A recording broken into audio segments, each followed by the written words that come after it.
Muy buenas noches, señoras, caballeros. Bienvenidos al Gato al Agua. Como usted sabe, perdón, hoy era el día del examen de doña Teresa Rivera como comisaria europea, y noche, ¿verdad?, en el Parlamento Europeo. Y le han dado por todas partes, como es por otra parte enteramente lógico.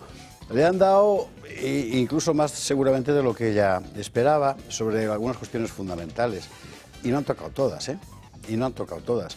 Pero a mí lo que me llama la atención de verdad es cómo, o sea, con qué jeta te presentas.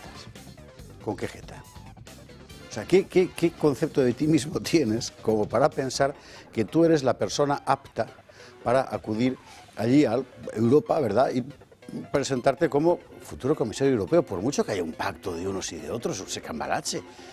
Si cada vez va quedando más clara la fosa que separa a la gente del común de los políticos, este tipo de historias la gigantan.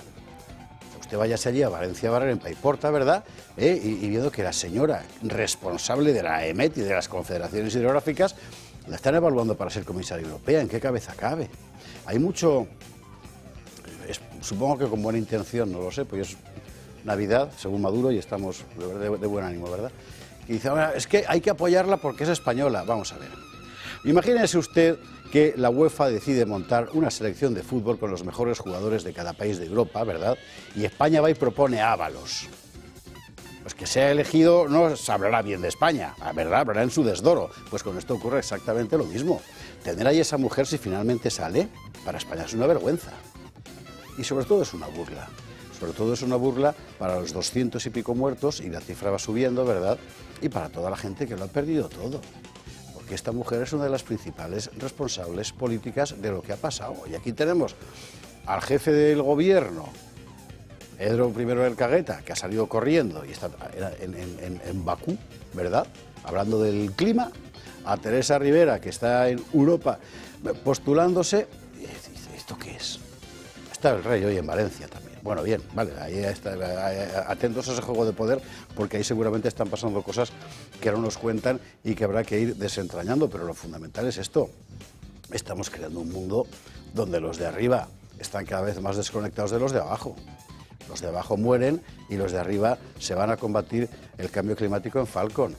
Teresa Rivera, comisaria. Si Teresa Rivera finalmente, por esos cambalaches de europarlamentarios, sale comisaria, yo me bajo de la Unión Europea. Y seguro que hay eurodiputados tan conspicuos como Enrique Calveto, Alejo Vidal Quadras, que aman tanto a la institución, también.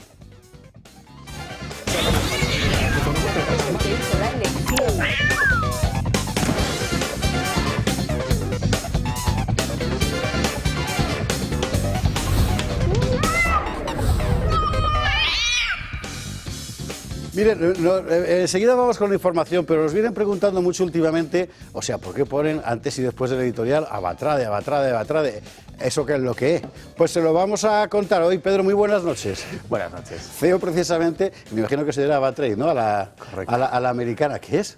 La gente ve el cartel y dice, ¿y esto qué es lo que es? Somos un broker online, un broker de derivados. Es decir, con nosotros los clientes lo que buscan es hacer futuros, opciones y otro tipo de derivados.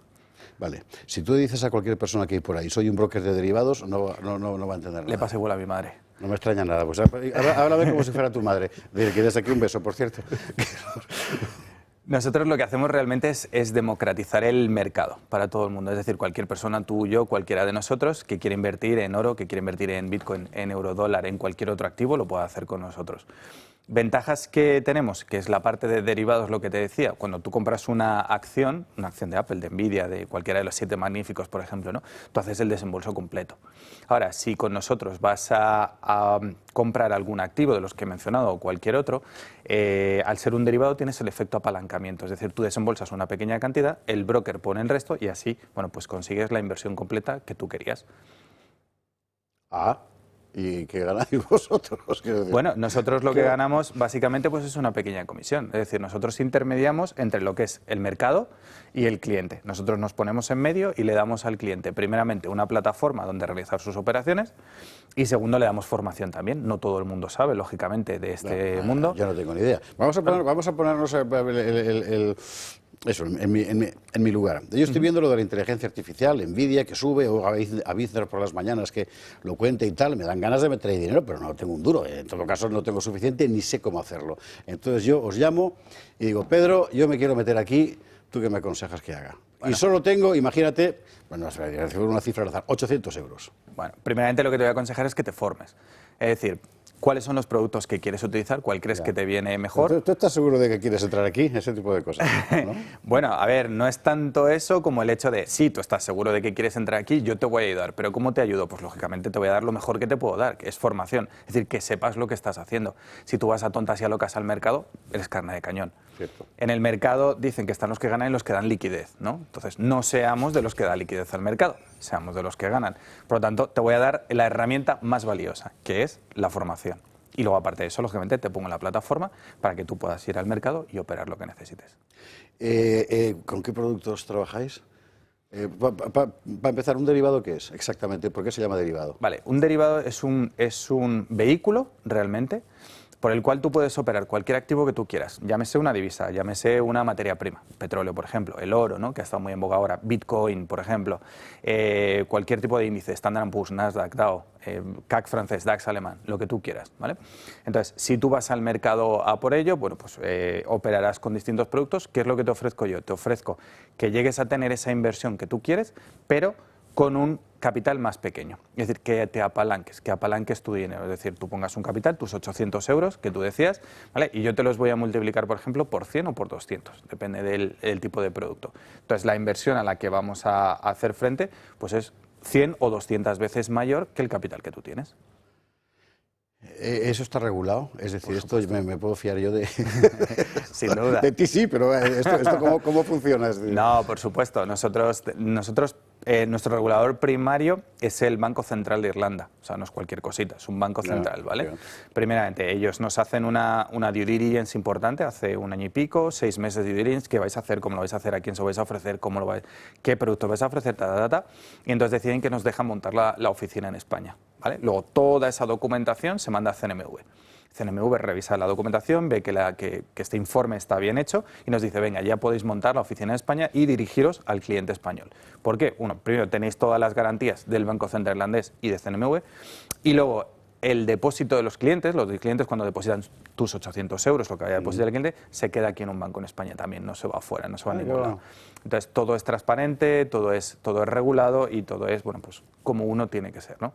Porque realmente en esta industria hay mucho pirata, muchísimo pirata, y hay que tener mucho cuidado con eso. Sí, ¿no? Sí, súper importante. Es un buen momento ahora, porque con la cosa de las elecciones y tal ha habido un montón de comentarios. Por una parte, de gente que dice, ha llegado Trump, todo va a cambiar para bien, y otra gente que dice, ha llegado Trump, sálvese quien pueda, vamos a empezar a acumular comida no perecedera en el sótano. Depende del lado en que te encuentres. Yeah. Si estás en Estados Unidos, bueno, más allá de la gente que demócrata quería votar a los demócratas y tal, yo creo que Trump es una buena noticia. Proteccionista con su industria, poner aranceles, va a generar más empleo, ya veremos si es inflacionista o no, lo veremos a ver. Va a reducir impuestos, desregulariza, o sea, es muy importante, todo lo que va a hacer es muy pro-economía. Y luego, bueno, política exterior, pues eso, va a acabar con la guerra, no va a iniciar ninguna, todo lo que ha prometido, ¿no? Si eres americano o vives en Estados Unidos, bien. Ahora, ¿Trump era el candidato europeo? Ni de lejos. O sea, ni de lejos. Es lo que no nos va... Realmente Trump es bueno para Europa, pero no el candidato. Porque ahora mismo lo que va a hacer es espolearnos. Señores, espabilen porque de verdad están terribles. Esta mañana ponía un ejemplo y creo que es muy sintomático. En la primera legislatura de Trump, cuando estaba en Alemania, le dijo, oye, estáis jugando toda vuestra carta energética a un solo país, Rusia. Poner todos los huevos en la misma cesta no suele ser una buena opción.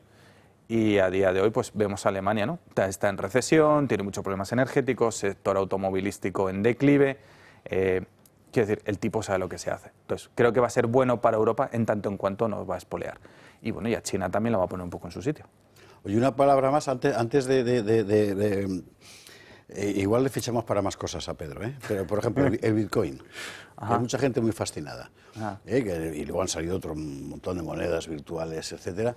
¿Esos son apuestas que valen la pena, tú como desde tu punto de vista? Para un neófito, digo, ¿eh? Yo sé que en esto hay gente que, ¿cómo se llaman? Mineros, se llama, que, Sí. que viven de eso, ¿verdad? Correcto. Pero si no eres de ese mundo. Correcto. Al final la minería no es más que crear Bitcoin con la tecnología blockchain. Entonces, bueno, pues esos, como tú dices, son muy, muy pro, ¿no? Para ti, para mí y para gente que es muy nueva, yo es un activo que no recomiendo, yo personalmente. ¿Por qué? Bueno, porque no lo entiendo. Primeramente, no entiendo la complejidad de toda la cripto en sí misma. Pero es cierto que es un activo que funciona muy bien, es especulativo, últimamente no para de subir. Trump ha dicho que va a hacer un hub en Estados Unidos, lo va a poner como bueno, la potencia, ¿no? Bukele ya adoptó el Bitcoin sí, hace un tiempo. A ver, si queremos hacer un movimiento especulativo, pues el Bitcoin está muy bien, pero teniendo en cuenta lo que te digo, que yo no, como analista no lo entiendo muy bien. Seguro que hay otros que perfectamente nos dan una charla y nos explican toda la tecnología y todo, pero no es mi caso. Prefiero irme a activos más tradicionales donde los entiendo mejor. Eurodólar, oro. Me imagino que si además estás trabajando con dinero de otros que confían en ti, también ahí te amarras mucho los machos, claro. Hombre, decía mi padre que el dinero de los demás hay que cuidarlo mejor que el de uno mismo, ¿no? Pero sí, claro. Además, yo digo, yo no voy a nunca recomendar nada que no conozca, no voy a hablar de nada que no conozca, porque realmente para mí no tiene ningún sentido. Y luego al final lo que tú dices, lo que es detrás, dinero, ahorros de la gente, ¿no?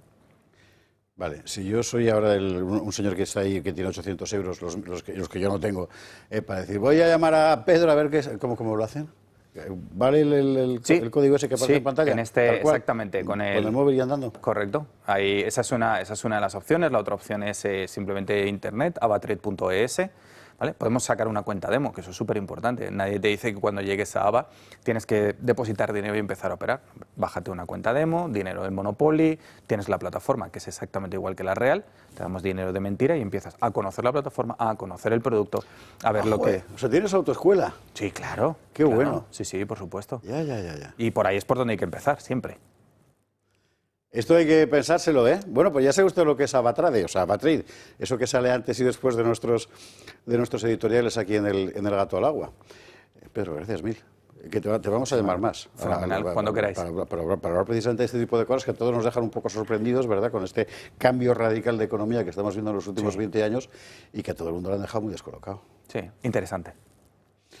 Hablábamos de invertir en Nvidia, no en el pecado, sino en lo de la inteligencia artificial. Y mire, a la inteligencia artificial ahora mismo, después de despedir a Pedro, nos marchamos. Ráfaga.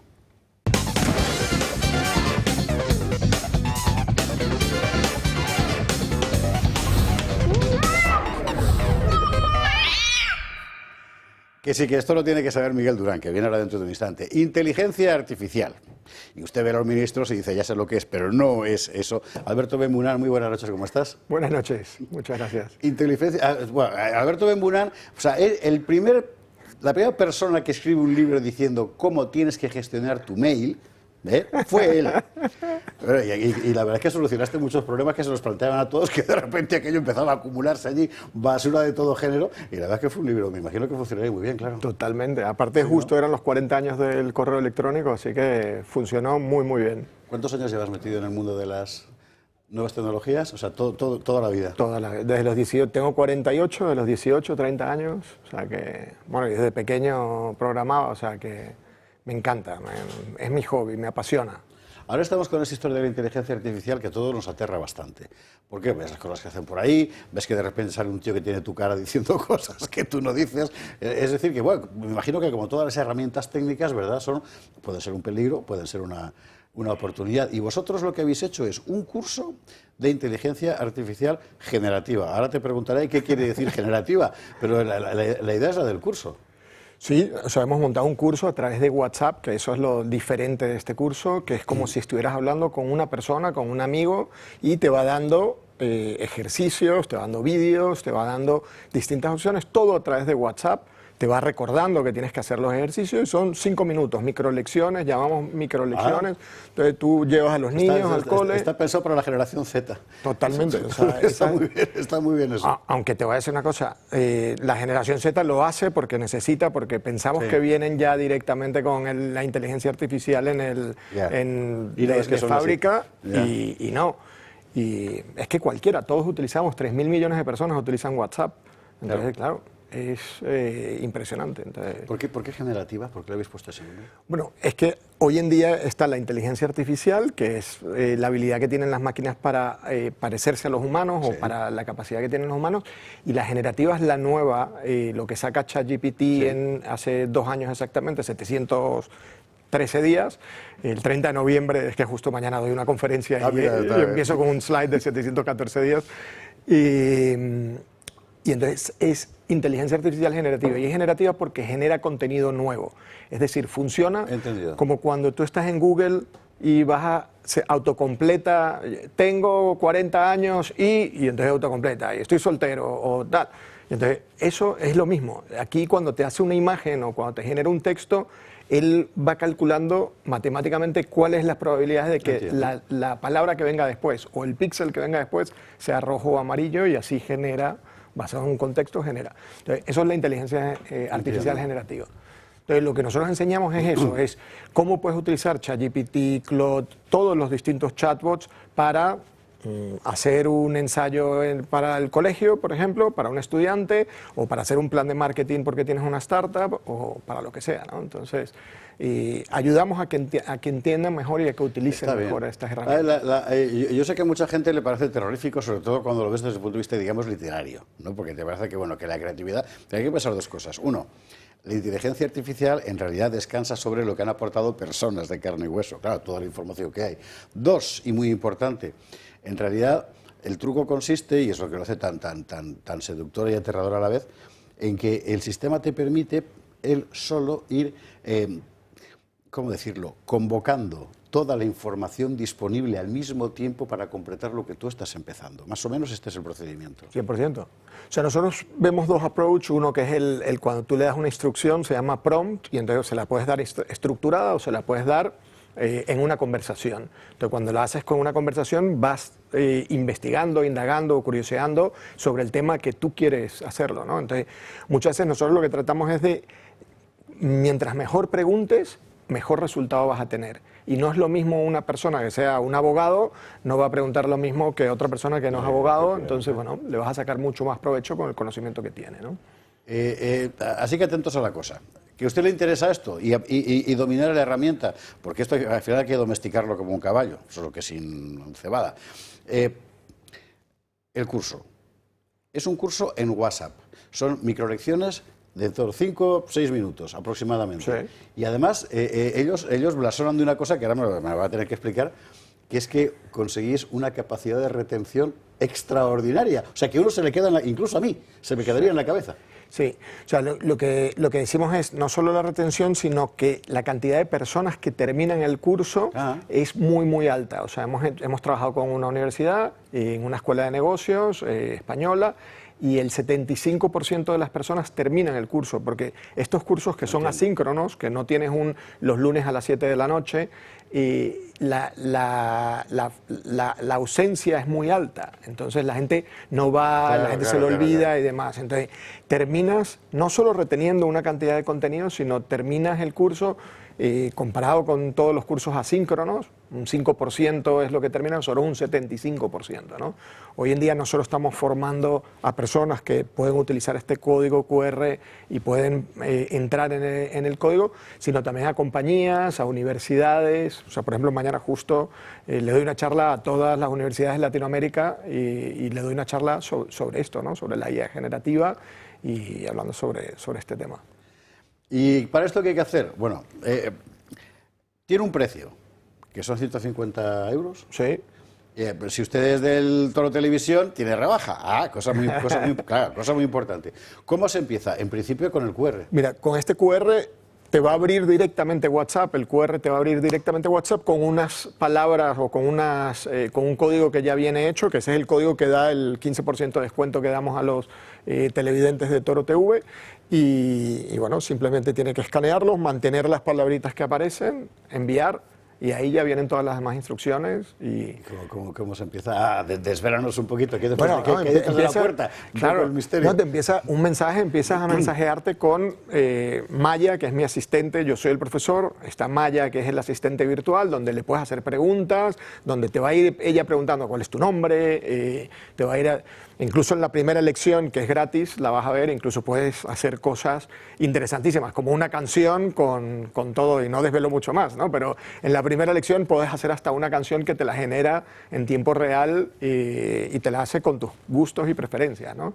Pero es un poco para demostrar todo lo que se puede hacer, o sea, se pueden hacer vídeos basados en texto, imágenes, todo, o sea, que es que lo tenemos aquí y la verdad yo creo que la IA no nos va a reemplazar como personas, sino una persona que sepa utilizar la IA sí nos va a reemplazar a nosotros. Entonces, tenemos que aprender, ¿no? Efectivamente, claro.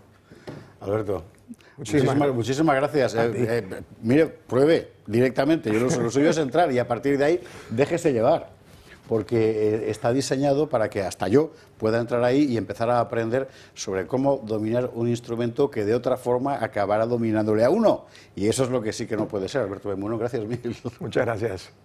Nos vamos a la publicidad y a la vuelta entran ya los contertulios y empezamos con la información del día. Hasta ahora.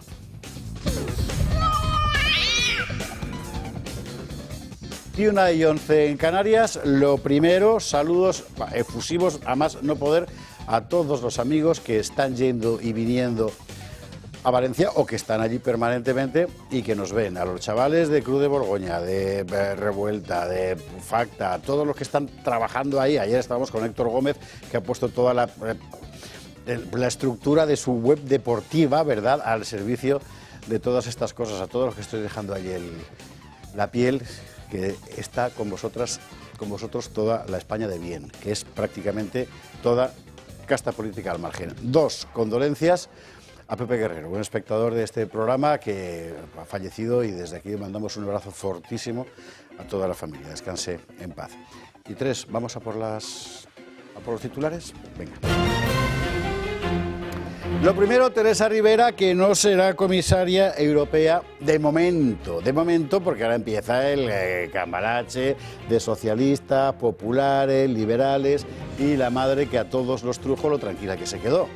Porque al final va dando la impresión de que aunque esta mujer hoy ha recibido tortas por todas partes y bien merecidas, por cierto, al final esto va a ser cuestión de lo que se cueza allí entre los grupos parlamentarios. Mire, vamos a ver. Si los parlamentarios de Estrasburgo nombran comisaria a Teresa Rivera, es para irse de la Unión Europea. Luego lo contamos. Pedro I el Cagueta, que salió corriendo de Valencia, no ha parado hasta Azerbaiyán y allí ha culpado al cambio climático de la riada de Valencia. ¿Se puede ser más cínico? Sí, todos los días nos demuestra él que se supera, con lo cual vamos a contarlo y vamos a hablar, por cierto, del rapapolvo que le ha dado hoy Jorge Campos sobre esta cuestión del cambio climático a la mayoría gubernamental, porque no tienen vergüenza. Y mire, sí, claro que se pudo evitar la catástrofe de Valencia, entre otras cosas por decisiones que la propia Teresa Rivera tuvo en su mano y que o bien no aprobó en su momento o bien paralizó después. Y no solo ella. Y aquí estamos hablando mucho del combate permanente de Vox, por ejemplo, por la cuestión de los trasvases, de las obras hidráulicas. Hay que recordar que una de las principales iniciativas para aliviar la bajada del Barranco del Pollo fue de Compromís. Y su propia mayoría gubernamental le votó en contra. Y ahí están ahora pidiendo la dimisión de Mazón. Teníais que haber sido de la mayoría gubernamental, bonicos, digo yo. Bueno, en fin, lo contaremos. Técnicamente, por supuesto que se puede evitar. Y se puede evitar la siguiente. Y si no lo hacen es porque no les sale del floro. En materia de política nacional está llamando mucho la atención que Bruselas o Estrasburgo aparte, PP y PSOE se están dando un respiro en la riña, no sé si mutua o recíproca. Lo que todo el mundo se pregunta, ¿hay un pacto oculto acaso? ¿O acaso no es oculto? Porque pacto desde luego sí que parece que lo hay. Entraremos en la cuestión. Y ya en el colmo de la indignidad hay que irse a ver al señor Marlaska, que lleva no sé cuántas semanas, si no meses, intentando como sea mantener al director adjunto operativo de la Policía Nacional, el señor González. No ve manera de conseguirlo y ha aprovechado las medidas de ayuda a los damnificados de la Dana para colar la ampliación de la edad de retiro de este caballero, que tendría que jubilarse en unos pocos meses, para que siga al frente de la policía. ¿Se puede ser más inmoral? Bueno, pues con esto pasa como con el cinismo de Sánchez. Mañana nos demostrará que sí.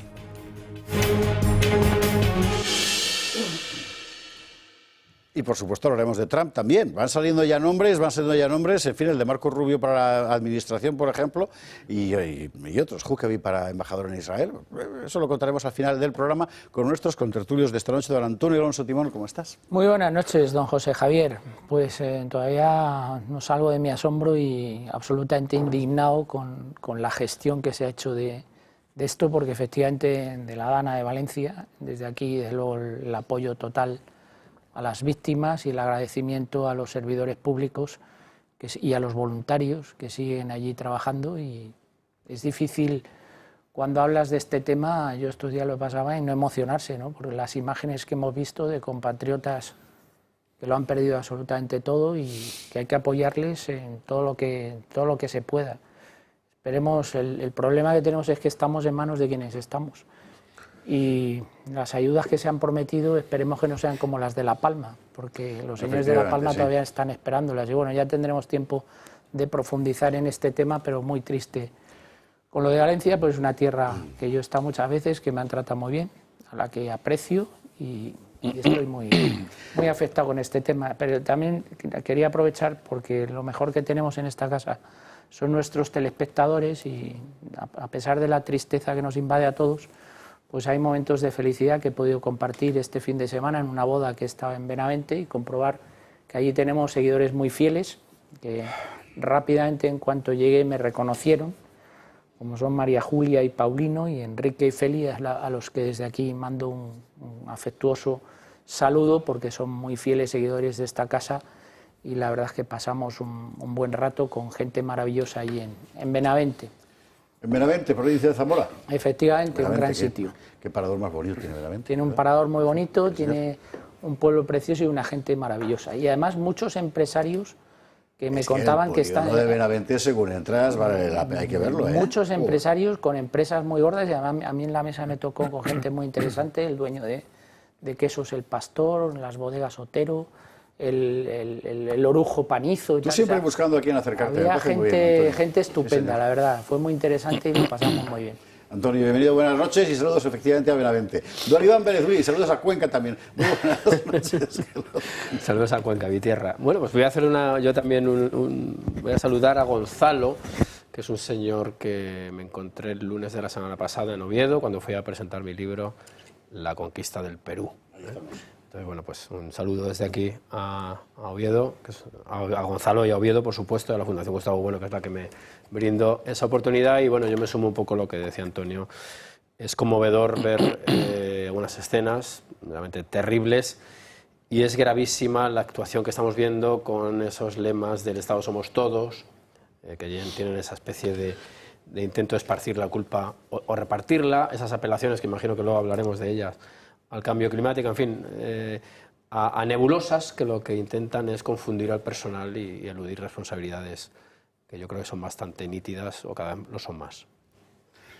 Iván, bienvenido, buenas noches. Don Jorge Campos, ¿cómo estás? Lloviendo a mares en Baleares, por cierto. Eso dicen, que está lloviendo a mares, sobre todo en mi isla, en Mallorca, y esperemos que queden graves tormentas y no queden nada más. Permíteme, Antonio, que me una a las condolencias que has dado por el fallecimiento de Pepe Guerrero, persona muy querida en Mallorca.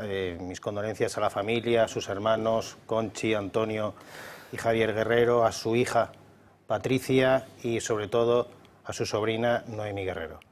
Yo he tenido el placer de conocerle, era seguidor de este programa, abogado de reconocido prestigio, como digo, y una persona encantadora que desgraciadamente pues hoy nos ha dejado. Descansa en paz. Pero permíteme también, ya aunque no todo sean malas noticias, el reconocimiento, como bien decían aquí los compañeros, a las personas que se están dejando literalmente parte de su vida con el esfuerzo Por ejemplo, hay muchísimas asociaciones y ONGs, pero hay una asociación en especial, la asociación ASEMERPAS, que está formada por miembros de las fuerzas y cuerpos de seguridad del Estado y que hacen un trabajo espectacular a través de drones de localización y búsqueda de personas desaparecidas, y están haciéndolo, como no puede ser de otra forma, de forma altruista. Siguen ahí desde el minuto 1 ayudando, y son las personas, la nación española, el pueblo, que está dando lo mejor de sí frente al abandono de ese gobierno de Sánchez y de ese gobierno de Mazón. Jorge, bienvenido, buenas noches. Don Miguel Durán, ¿cómo estás? Pues ya mejor. Para Badajoz también saludos. También para Badajoz y para Cáceres incluso. Y para Cáceres y para mi querida Cataluña, que resiste. Cataluña, a pesar de los indepes, resiste. Y unirme a todas las condolencias que han expresado mis compañeros de tertulia esta noche. Y en no pocos momentos de estos días, a veces confieso que me he alegrado de no ver, porque las escenas que me han descrito, supongo que oídas son de una manera y vistas tienen que ser de otra necesariamente. Pero bueno, hemos estado todos al lado de las víctimas, hemos lamentado y hemos rabiado de impotencia cuando nos hemos ido enterando de la incuria política y administrativa que ha rodeado todo esto. Yo solo tengo que decir que cuando Carlos Mazón decía ayer que sin duda se tendrán que replantear muchas cosas, todas las administraciones, pues uno dice, bueno, ¿y para qué pagamos a esta gente? Es decir, ¿para qué se postulan ellos en las campañas electorales? A la hora de pedir el voto, se supone que lo hacen porque nos quieren ofrecer seguridad, diligencia a la hora de conducir la cosa pública, y te das cuenta de que en realidad lo que subyace en no pocas personas de las que así actúan, pues es el deseo de llegar al poder y punto, ¿no? Yo no quiero hacer una descalificación, que nadie la entienda como una descalificación general hacia la clase política, porque en la clase política hay personas, aquí tenemos por ejemplo en el caso de Jorge, pues hay personas que tienen todo el decoro que se precisa tener, pero sí que es verdad que te das cuenta de eso, de que buena parte de la gente que nos inundan de soflamas y demás en las campañas electorales, qué poco se plantean el después de alcanzar el poder, cómo lo van a ejercer. Yo no sé si el Partido Popular, en el PSOE no confío para nada que tenga capacidad autocrítica, no sé si el Partido Popular, más allá del tacticismo que siempre impera en este tipo de cuestiones, será capaz de darnos ejemplos de esa autocrítica e incluso de la capacidad de autorregeneración. Lo dudo, pero bueno, me queda un resquicio de esperanza, a ver si dan alguna muestra en ese sentido. Por lo demás, pues... Pues Miguel, bienvenido, buenas noches. Aquí andamos. Me acaba de contar Iván Vélez, porque me lo ha pasado él, si no yo no interrumpiría esto, que el escritor y académico Álvaro Pombo, santanderino del 39, ha obtenido el Cervantes. Sí. Pues mire, merecido. ¿Qué quiere usted que le diga? Pombo es un clásico. Pero yo creo que es del 33, ¿eh? Pues aquí pone, la Real Academia Española pone el 39, pero vamos. Yo lo que he oído por ahí... Está como está. Señores, a Teresa Rivera, venga, que están ya escribiéndome diciendo que cuando entramos en materia. Pero hay manera aquí con esta Teresa Rivera. Lo de Teresa Rivera hoy, bueno, vamos a ir por partes. Por una parte está lo del Parlamento Europeo, lo vamos a contar. Y no por otra parte, porque es concomitante, está la responsabilidad de su gestión. Y por si usted no lo sabe, se lo vamos a recordar. Primero, ¿qué ha pasado hoy en el Parlamento Europeo con la aspirante a comisaria? Esto. Vienen días advirtiéndolo Y por fin los de Feijóo han convencido a los suyos en Europa para bloquear la candidatura de Teresa Ribera como comisaria. En el PSOE critican que sea una cortina de humo. Es que todo forma parte de lo mismo. Estas cortinas de humo, estas estrategias, a ver, que no toca. Es que la falta de institucionalidad no puede llegar también a esto. Aunque desde el gobierno siguen defendiendo su oportunidad para el cargo. Entonces la persona idónea para afrontar ese cargo, como veremos, y estamos absolutamente convencidos de que lo superará. En estos momentos lo que España y Europa necesitan es unidad y necesitamos una comisión cuanto antes con candidatos como Teresa Ribera. Muchas gracias. En respuesta, los socialistas europeos han bloqueado también el nombramiento del candidato de Giorgia Meloni, Raffaele Fitto, otro de los que están en la lista de von der Leyen a comisario. Dicen los de Feijóo que no podía premiarse a la de Sánchez cuando ni siquiera ha dado explicaciones sobre su papel en la gestión de la Dana. Lo hará el próximo día 20 en el Congreso, lo que ha llevado a que los socialistas y los populares pacten una especie de tregua de una semana en el Parlamento. Hoy todo transcurrirá como estaba previsto. Teresa Ribera se presentará al hearing, lo que se denomina en Bruselas la audiencia ante las comisiones que deben elegirla. Pero no se producirá votación alguna, y el sentido de voto que sí que no iba a cambiar es el del grupo de los de Abascal. Teresa Ribera quedará, por tanto, en una especie de stand-by. Dicen fuentes europeas al Toro Televisión que su examen, no obstante, no se trata de un tema menor. Durará cerca de 3 horas, tendrá una intervención inicial y responderá a todo tipo de asuntos relacionados con su cartera y que se le suponen son de su competencia. Retrasar su ascenso para los populares sería algo así como cuestionar su figura en Europa. ¿Y qué ha pasado? Pues que ha durado más de 3 horas y ha recibido por todas partes, absolutamente por todas partes. Síntesis. Y además, cuando digo por todas partes, también geográficamente, porque han salido ahí unos alemanes de la CDU, que madre de Dios la que le han dado. Pero bueno, por síntesis, para mi gusto, y también por amistad personal, no nos engañemos, pues la de Jorge Buxadé, porque lo ha dicho todo. Todos los argumentos que otros, por cierto, también le han lanzado, ¿verdad?, a ese pelo hiper... Bueno, le pido a la laca, Úrsula, a ver cómo le ha quedado el pelo de Teresa Ribera hoy. Jorge Buxadé. Todos los aquí presentes, antes de votar su candidatura, deben saber que usted, como ministra de la que depende la Confederación Hidrográfica del Júcar, las alertas meteorológicas y la gestión de proyectos hidráulicos, es responsable de la tragedia en Valencia. Creo que no hay nada más peligroso que cuestionar o intentar generar la credibilidad, minar la credibilidad de las instituciones que nos alertan. Para nosotros no debería sentarse en la comisión, sino en un banquillo. A quien quiero dirigirme ahora es el Partido Popular Europeo. Aquí hay 2 opciones, o están del lado de Teresa Ribera o están del lado de la vida de los españoles. Debo decir que mi principal preocupación de cara al futuro es que la sociedad no sea capaz de valorar la amenaza auténtica que supone el cambio climático. A esto del cambio climático vamos a ir después. Vamos a ir después cuando veamos, o sea, ¿en qué mundo viven? Yo escribo ahí en la Gaceta que son marcianos. ¿De verdad son marcianos? Pero que hay 200 y pico muertos. Pues de hecho hay más. En fin. Bueno, ¿por qué? Hay que recordarlo. ¿Por qué Teresa Ribera es una de las responsables fundamentales de lo que ha pasado en Valencia? Bueno, aquí hemos visto el mecanismo del día de autos, pero es que hay que echar la vista atrás. Gabriel Serrano. El mundo, Europa y España necesita más Teresa Riberas y necesita menos negacionistas del cambio climático. Alaba a Teresa Ribera, pero ¿qué ha hecho para gestionar las consecuencias de la Dana? Afirmó que llamó en repetidas ocasiones a Carlos Mazón para ponerse a su disposición. Este publicó un simple mensaje cuando la catástrofe se había producido. El día 28, cuando ya existía preocupación por las precipitaciones, estaba en París junto a varios dirigentes para hablar del clima. El día 29 se encontraba en Bruselas y llegó a Madrid el 30. Ribera tuvo 9 vuelos para volver de Bruselas desde que la EMET activó el nivel máximo rojo por la Dana.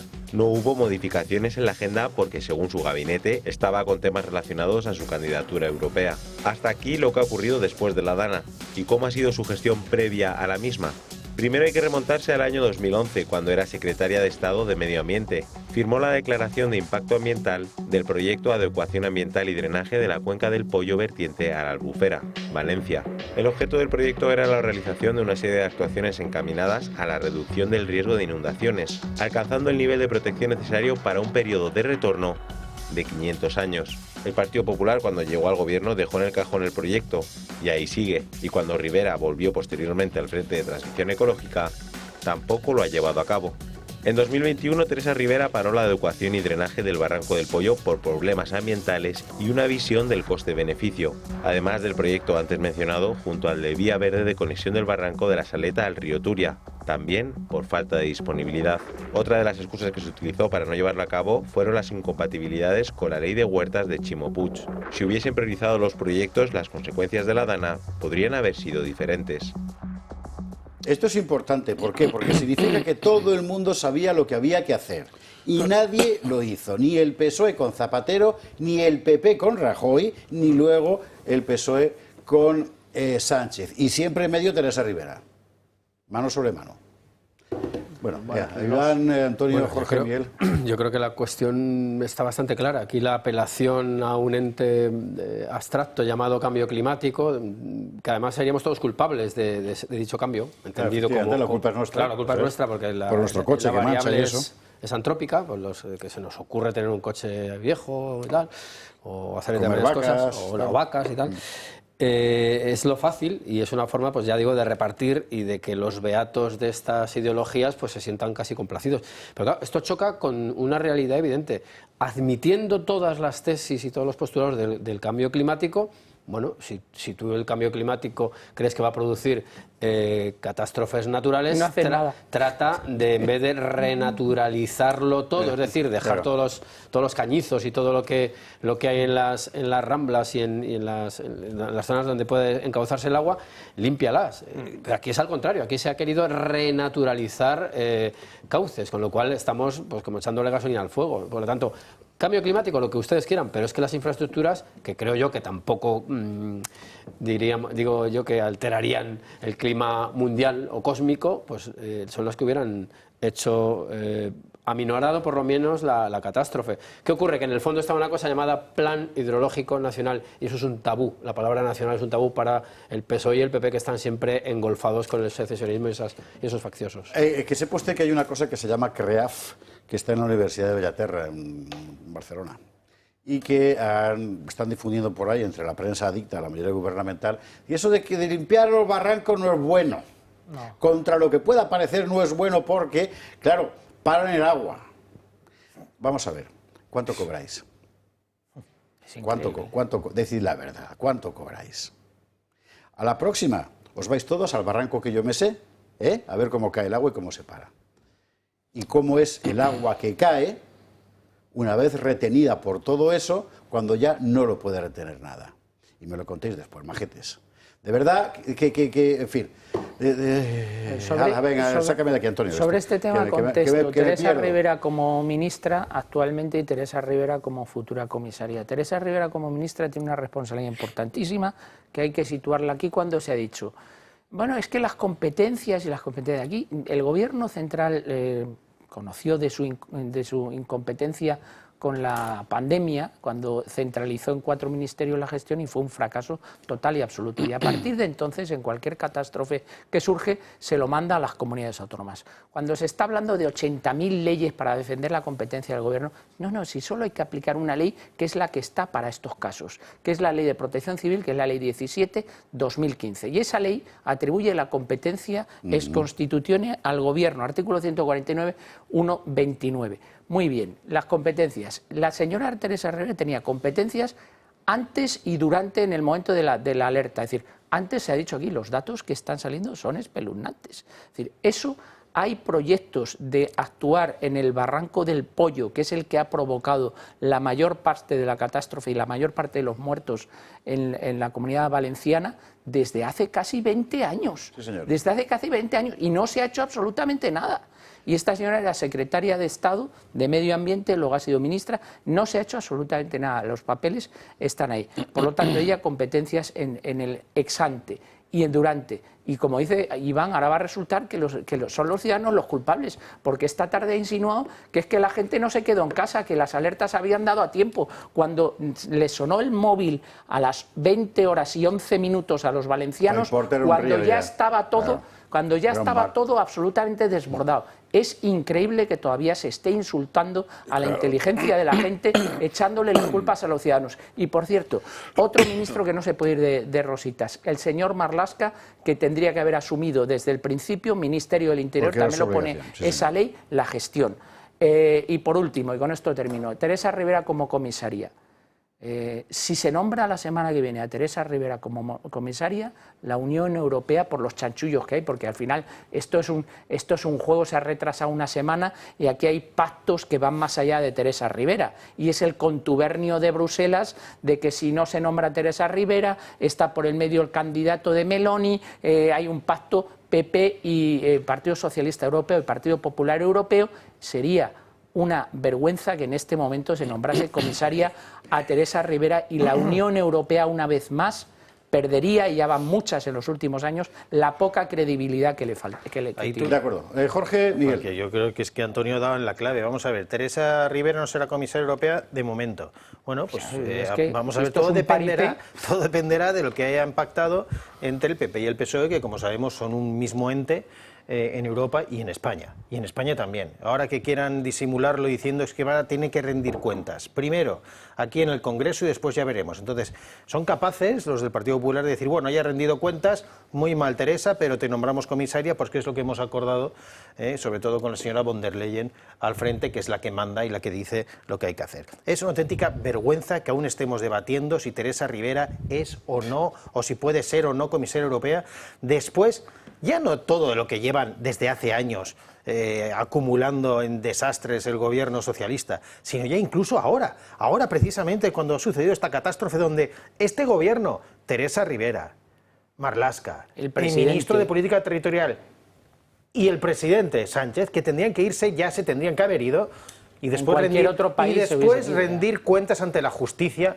por la cantidad de muertos de los que son directamente responsables. Es una vergüenza que hoy estemos mirando si puede ser o no puede ser, pero si esta gente tendría que estar en la cárcel, que es donde tendrían que estar, y asumir las responsabilidades. Es que es una vergüenza. Es que me indigna que estamos ante una catástrofe descomunal y aquí con los chanchullos y los pactos entre unos y otros, que si sale el PP diciendo que bueno, que tampoco vamos a hacer daño ni fango de todo esto, encima utilizando otras palabras, el otro sí, bueno, que no sea comisaria, pero ya veremos qué explica. Hombre, ya está bien, hombre. Don Miguel Durán. Pues la ventaja de intervenir en último lugar es que uno puede ser muy breve porque, por eso lo he hecho.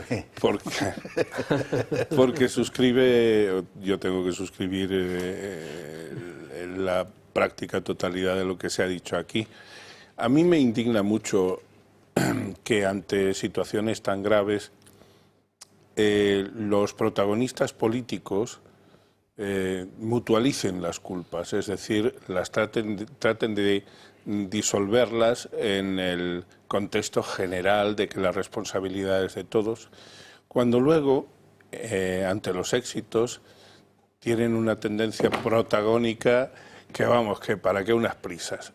La señora von der Leyen pues utiliza una técnica, como habéis apuntado, consistente en designar en bloque todo lo que será su gobierno. De manera que lo que nos envía es el mensaje de o me lo aprobáis todo o esto se va al garete. Sí. Yo creo que hay que tratar de ser un poco más quirúrgicos, quien lo pueda ser, en el Parlamento español, por supuesto, y en el Parlamento europeo.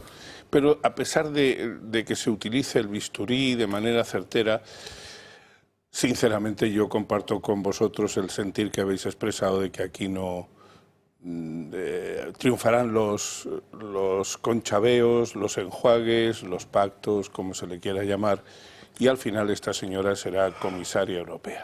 Lo veremos la semana que viene, creo yo, ¿no? Es una semana, así que ya sabe usted que aquí hay una porra. Yo decía que sí, que lo va a ser, y va a ser un escupitajo en toda España. Totalmente. En fin, veremos qué pasa. Vamos a irnos a la policía. A la vuelta tenemos que ver muchas cosas. Tenemos que ver a Sánchez con lo del clima, porque es de una desfachatez infinita. Tenemos que ver a Jorge Campos abofeteando a base de bien a un diputado de la mayoría gubernamental en el Congreso, precisamente sobre esta sobre esta cuestión. Tenemos que dar el premio Chafardero Indomable. Seguro que usted sabe ya a quién, si ha estado siguiendo las redes sociales hoy. Y vamos a ver que sí que se pudo evitar la riada. Es que sí que se pudo evitar. Ya hemos visto, por otra parte, en este informe de Gabriel Serrano, las cosas que todo el mundo sabía que había que hacer y que nadie ha hecho. Pero hay más y las veremos después en el informe Gutiérrez. Antes, las cosas de la vida, Miguel Durán, muy importante, que no se nos pase. Vamos a ver, ¿tú me puedes explicar en 10 segundos para que yo lo entienda qué carajo es una tarjeta revolving? Pues una tarjeta revolving es un producto financiero muy tramposo que consiste en que se le da a una persona aparentemente un crédito más o menos disponible de forma permanente y se le cargan unos intereses absolutamente abusivos del 26, el 25, sí, o el 30%. Yeah. Y cuando esa persona supuestamente ha agotado el primer plazo, el primer empujoncito financiero que se le da, pues la entidad financiera, que son muchas en España, no solamente los bancos, hay también otras, pues esa entidad le renueva, por así decirlo, el crédito, aplicando los intereses y aplicando las devoluciones que haya hecho la persona en cuestión, aplicándola fundamentalmente a intereses, con lo cual el principal de la deuda no desaparece. No sé si lo estoy explicando con la suficiente claridad. ¿Y si te han pillado a ti en una de estas, puedes reclamar esos intereses abusivos? Puedes reclamarlo, debes reclamarlos, debes anular, debes pedir la nulidad de esa tarjeta revolving y debes pedir que te devuelvan los intereses abusivos que te han cobrado. Naturalmente, si has utilizado el crédito, pues es razonable que pagues algún interés, pero el normal. Hay mucho dinero a recuperar y nosotros eso sabemos hacerlo y además es que no les vamos a cobrar por anticipado, solamente cuando consigamos que le devuelvan su dinero. Lo mismo vale para la devolución de los gastos hipotecarios indebidamente cobrados. Recuerde usted que se puede reclamar todo el tiempo, que eso no ha caducado, que usted puede, pues llame a Durán y Durán y dice que me cobraron tanto. Bueno, y ellos dicen si puede o no, claro, porque hay gastos que sí que son debidamente cobrados. Normalmente, casi yo diría que el 90% de los gastos que el banco cargó en la constitución del préstamo hipotecario son recuperables. Y hay bastante dinero. Hay mucha gente que dice, no, es que mi hipoteca la hice en el año 90 y la acabé de pagar en el 2010. Oiga, no se preocupe, que la jurisprudencia ha declarado que usted tiene acción permanente porque esas cláusulas son abusivas. No solamente los gastos hipotecarios, las cláusulas suelo, por ejemplo, también. Es decir, lo que tiene que hacer es mandarnos su escritura, nosotros se la vamos a analizar, le vamos a interponer la demanda y no le vamos a cobrar hasta que usted tenga su dinerete debidamente reintegrado. Y luego es de lo del complemento de paternidad, que todavía está a tiempo, que se puede cobrar. Es verdad, no todos. O sea, tiene que ser la gente que se jubiló entre el enero del 16 y febrero del 21. Aunque también hay algunos supuestos, repito, más complicados, de personas que se hayan jubilado con posterioridad. Esos son más complicados. Pero hay mucho dinero a recuperar porque si efectivamente se pagan los atrasos como se tienen que pagar, pues ahí hay unos cuantos miles de euros de entrada recuperables. Y luego el efecto permanente, que es que mientras usted viva, su pensión se va a ver revalorizada en un 10% si tiene 2 hijos o en un 15% si tiene 3 o más. Hay que espabilarse, porque camarón que se duerme, el agua se lo lleva, la corriente se lo lleva. No dude que nosotros también podemos hacerle en ese sentido un buen servicio y siempre en este tipo de pleitos nosotros cobramos después. Las cosas de la vida, con Miguel Durán. He sido breve. Brevísimo, y te lo agradezco infinito, porque hay que hablar de muchísimas cosas y yo querría que me diera tiempo a contar lo del rey en Valencia. Que hay comentarios de todo género. La cara de lechuga que tenía Margarita... Ya lo sé lo que usted está pensando. Más todavía. La cara de lechuga que tenía Margarita Robles allí. Bueno, Publi y a la vuelta lo vemos.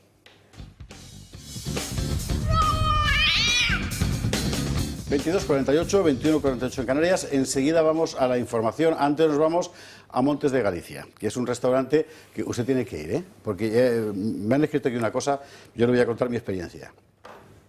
lo que es mezclar sabores tradicionales de toda la vida, de tal forma que te da la impresión todo el tiempo de que estás comiendo algo enteramente nuevo y que está siempre riquísimo, invariablemente. De verdad, es una cosa impresionante. Montes de Galicia está en la calle Azcona 46 y el truco consiste en eso, es decir, ingredientes tradicionales hechos de tal manera que, si le digo que es una experiencia única, no le exagero lo más mínimo. Pruebe, reserve mesa y ya me dirá si tengo razón o no. La semana que viene voy, ¿eh? 46. ¿Vas a Montes de Galicia? Sí. Pues ya verás. Ya verás. Bueno, además si me dices que ya veré, joder. Ya saborearás. Aunque no te diría que en otros tampoco. No, realmente, joder, impresionante, ¿eh? Impresionante. Es buenísimo Montes de Galicia. Sí. Bueno, en fin, vamos a lo que vamos, porque mientras nosotros vamos a Montes de Galicia, Sánchez se va a Azerbaiyán. ¿Y a qué se va? Bueno, mire, vamos a ver. Ha dicho muchas cosas. Básicamente es que él sale de España para poder contar allí lo que ha ocurrido aquí por culpa del cambio climático. O sea, se puede tener más cara, pero con mucha dificultad. Y ha ido a vender, y esto es muy importante, la transición ecológica, es decir, la reconversión industrial, porque es lo que hay detrás de la religión del cambio climático. Así es. Vamos a escuchar, ¿tenga usted paciencia? Si tiene el antiácido a mano, ¿sí? Pues venga, Pedro.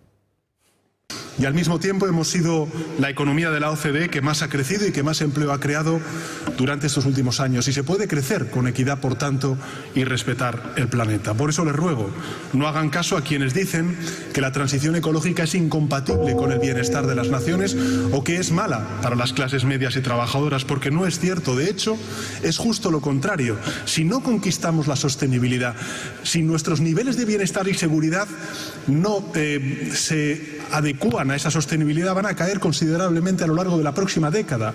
Y los primeros en sufrirlo serán precisamente esas clases medias y trabajadoras, porque son las que trabajan en los sectores y viven en las zonas más amenazadas. Eso es justo lo que ha pasado en España, en concreto en Valencia. O sea, que eso es lo que ha pasado en Valencia, ¿verdad? Mira, vuelve a Pai Portamajo, que ya verás lo que te encuentras. O sea, es alucinante, pero es muy importante desde el punto de vista político. Hay que tener en cuenta una cuestión. Al margen de la cuestión científica, la religión del cambio climático, porque es eso, es un dogma ideológico para envolver un juego de intereses económicos transnacional. Es eso, y mucho fiel fanatizado que se lo cree, ¿no? Enseguida contaremos algunas cosas al respecto. En la misma línea está todo el gobierno, ¿eh? Recuerde usted las notas de Ana Redondo, la ministra, que no sé cómo tiene cara de seguir saliendo a la calle. Dogmatismo climático es nuestro momento. Hablando de la catástrofe de Valencia. Bueno, uno que ha estallado hoy y todavía ha estallado poco ha sido Jorge Campos en el Congreso, así. Porque es precisamente la aplicación de esta Agenda 2030 que defiende el Partido Socialista y es precisamente la gestión del Gobierno del Partido Socialista la responsable de una de las mayores catástrofes que han sucedido en la historia de España, que es la gran catástrofe que han sufrido los valencianos. Y es responsabilidad directa de la aplicación de las políticas que dependen de la Agenda 2030, de sus objetivos de desarrollo sostenible, leyes como la de restauración de la naturaleza, todas esas medidas, esas políticas que han destruido presas, que no han construido presas y represas donde eran necesarias, donde no se han hecho las infraestructuras hídricas que eran necesarias y que podrían haber evitado esta catástrofe que se ha vivido en Valencia, son responsabilidad del Gobierno socialista. Que estemos aquí hoy en una comisión de la Agenda 2030 debería darnos vergüenza, porque esta comisión se debería cerrar mañana y eliminar la aplicación de la Agenda 2030, que es causante de todo lo que estamos sufriendo. Decía el representante socialista que el cambio climático mata. No, el que mata es el gobierno de Pedro Sánchez y la aplicación de políticas como la Agenda 2030. Eso es lo que mata. Eso es lo que ha causado cientos de muertos y miles de desaparecidos en Valencia. Eso es lo que está matando. Así que, por favor, tengamos un poco de vergüenza. Hay mucha gente que ha sufrido mucho y sean honestos y sinceros y digan a los españoles lo que es verdad. Que esta aplicación de las políticas de la Agenda 2030 solo crean catástrofe, ruina, miseria y dolor, como ha sucedido en Valencia. Pues eso. Pues eso, me parece que, en fin, no se puede decir mejor. Que a Jorge casi lo dejamos para el final, porque ahora se ha ido calentando él solo. Es que es indignante. Iván, Antonio... Ha sufrido un cambio térmico. Si es que es una contradicción en sus propios términos. Bueno, lo que pasa es que se han aprendido el eslogan, ahora ya está claro el argumentario de Ferraz, ahora ya trasladar que el cambio climático mata. El cambio climático mata. ¿Y qué han hecho ustedes? Si ellos mismos creyesen en el cambio climático, ¿qué han hecho en todos estos años en Valencia, cuando el Barranco del Pollo desde el año 2000 se ha desbordado 10 veces? Y hay proyectos hay hasta 7 proyectos y soluciones constructivas para que no pasase lo que ha pasado. ¿Y qué se ha hecho desde el año 2000?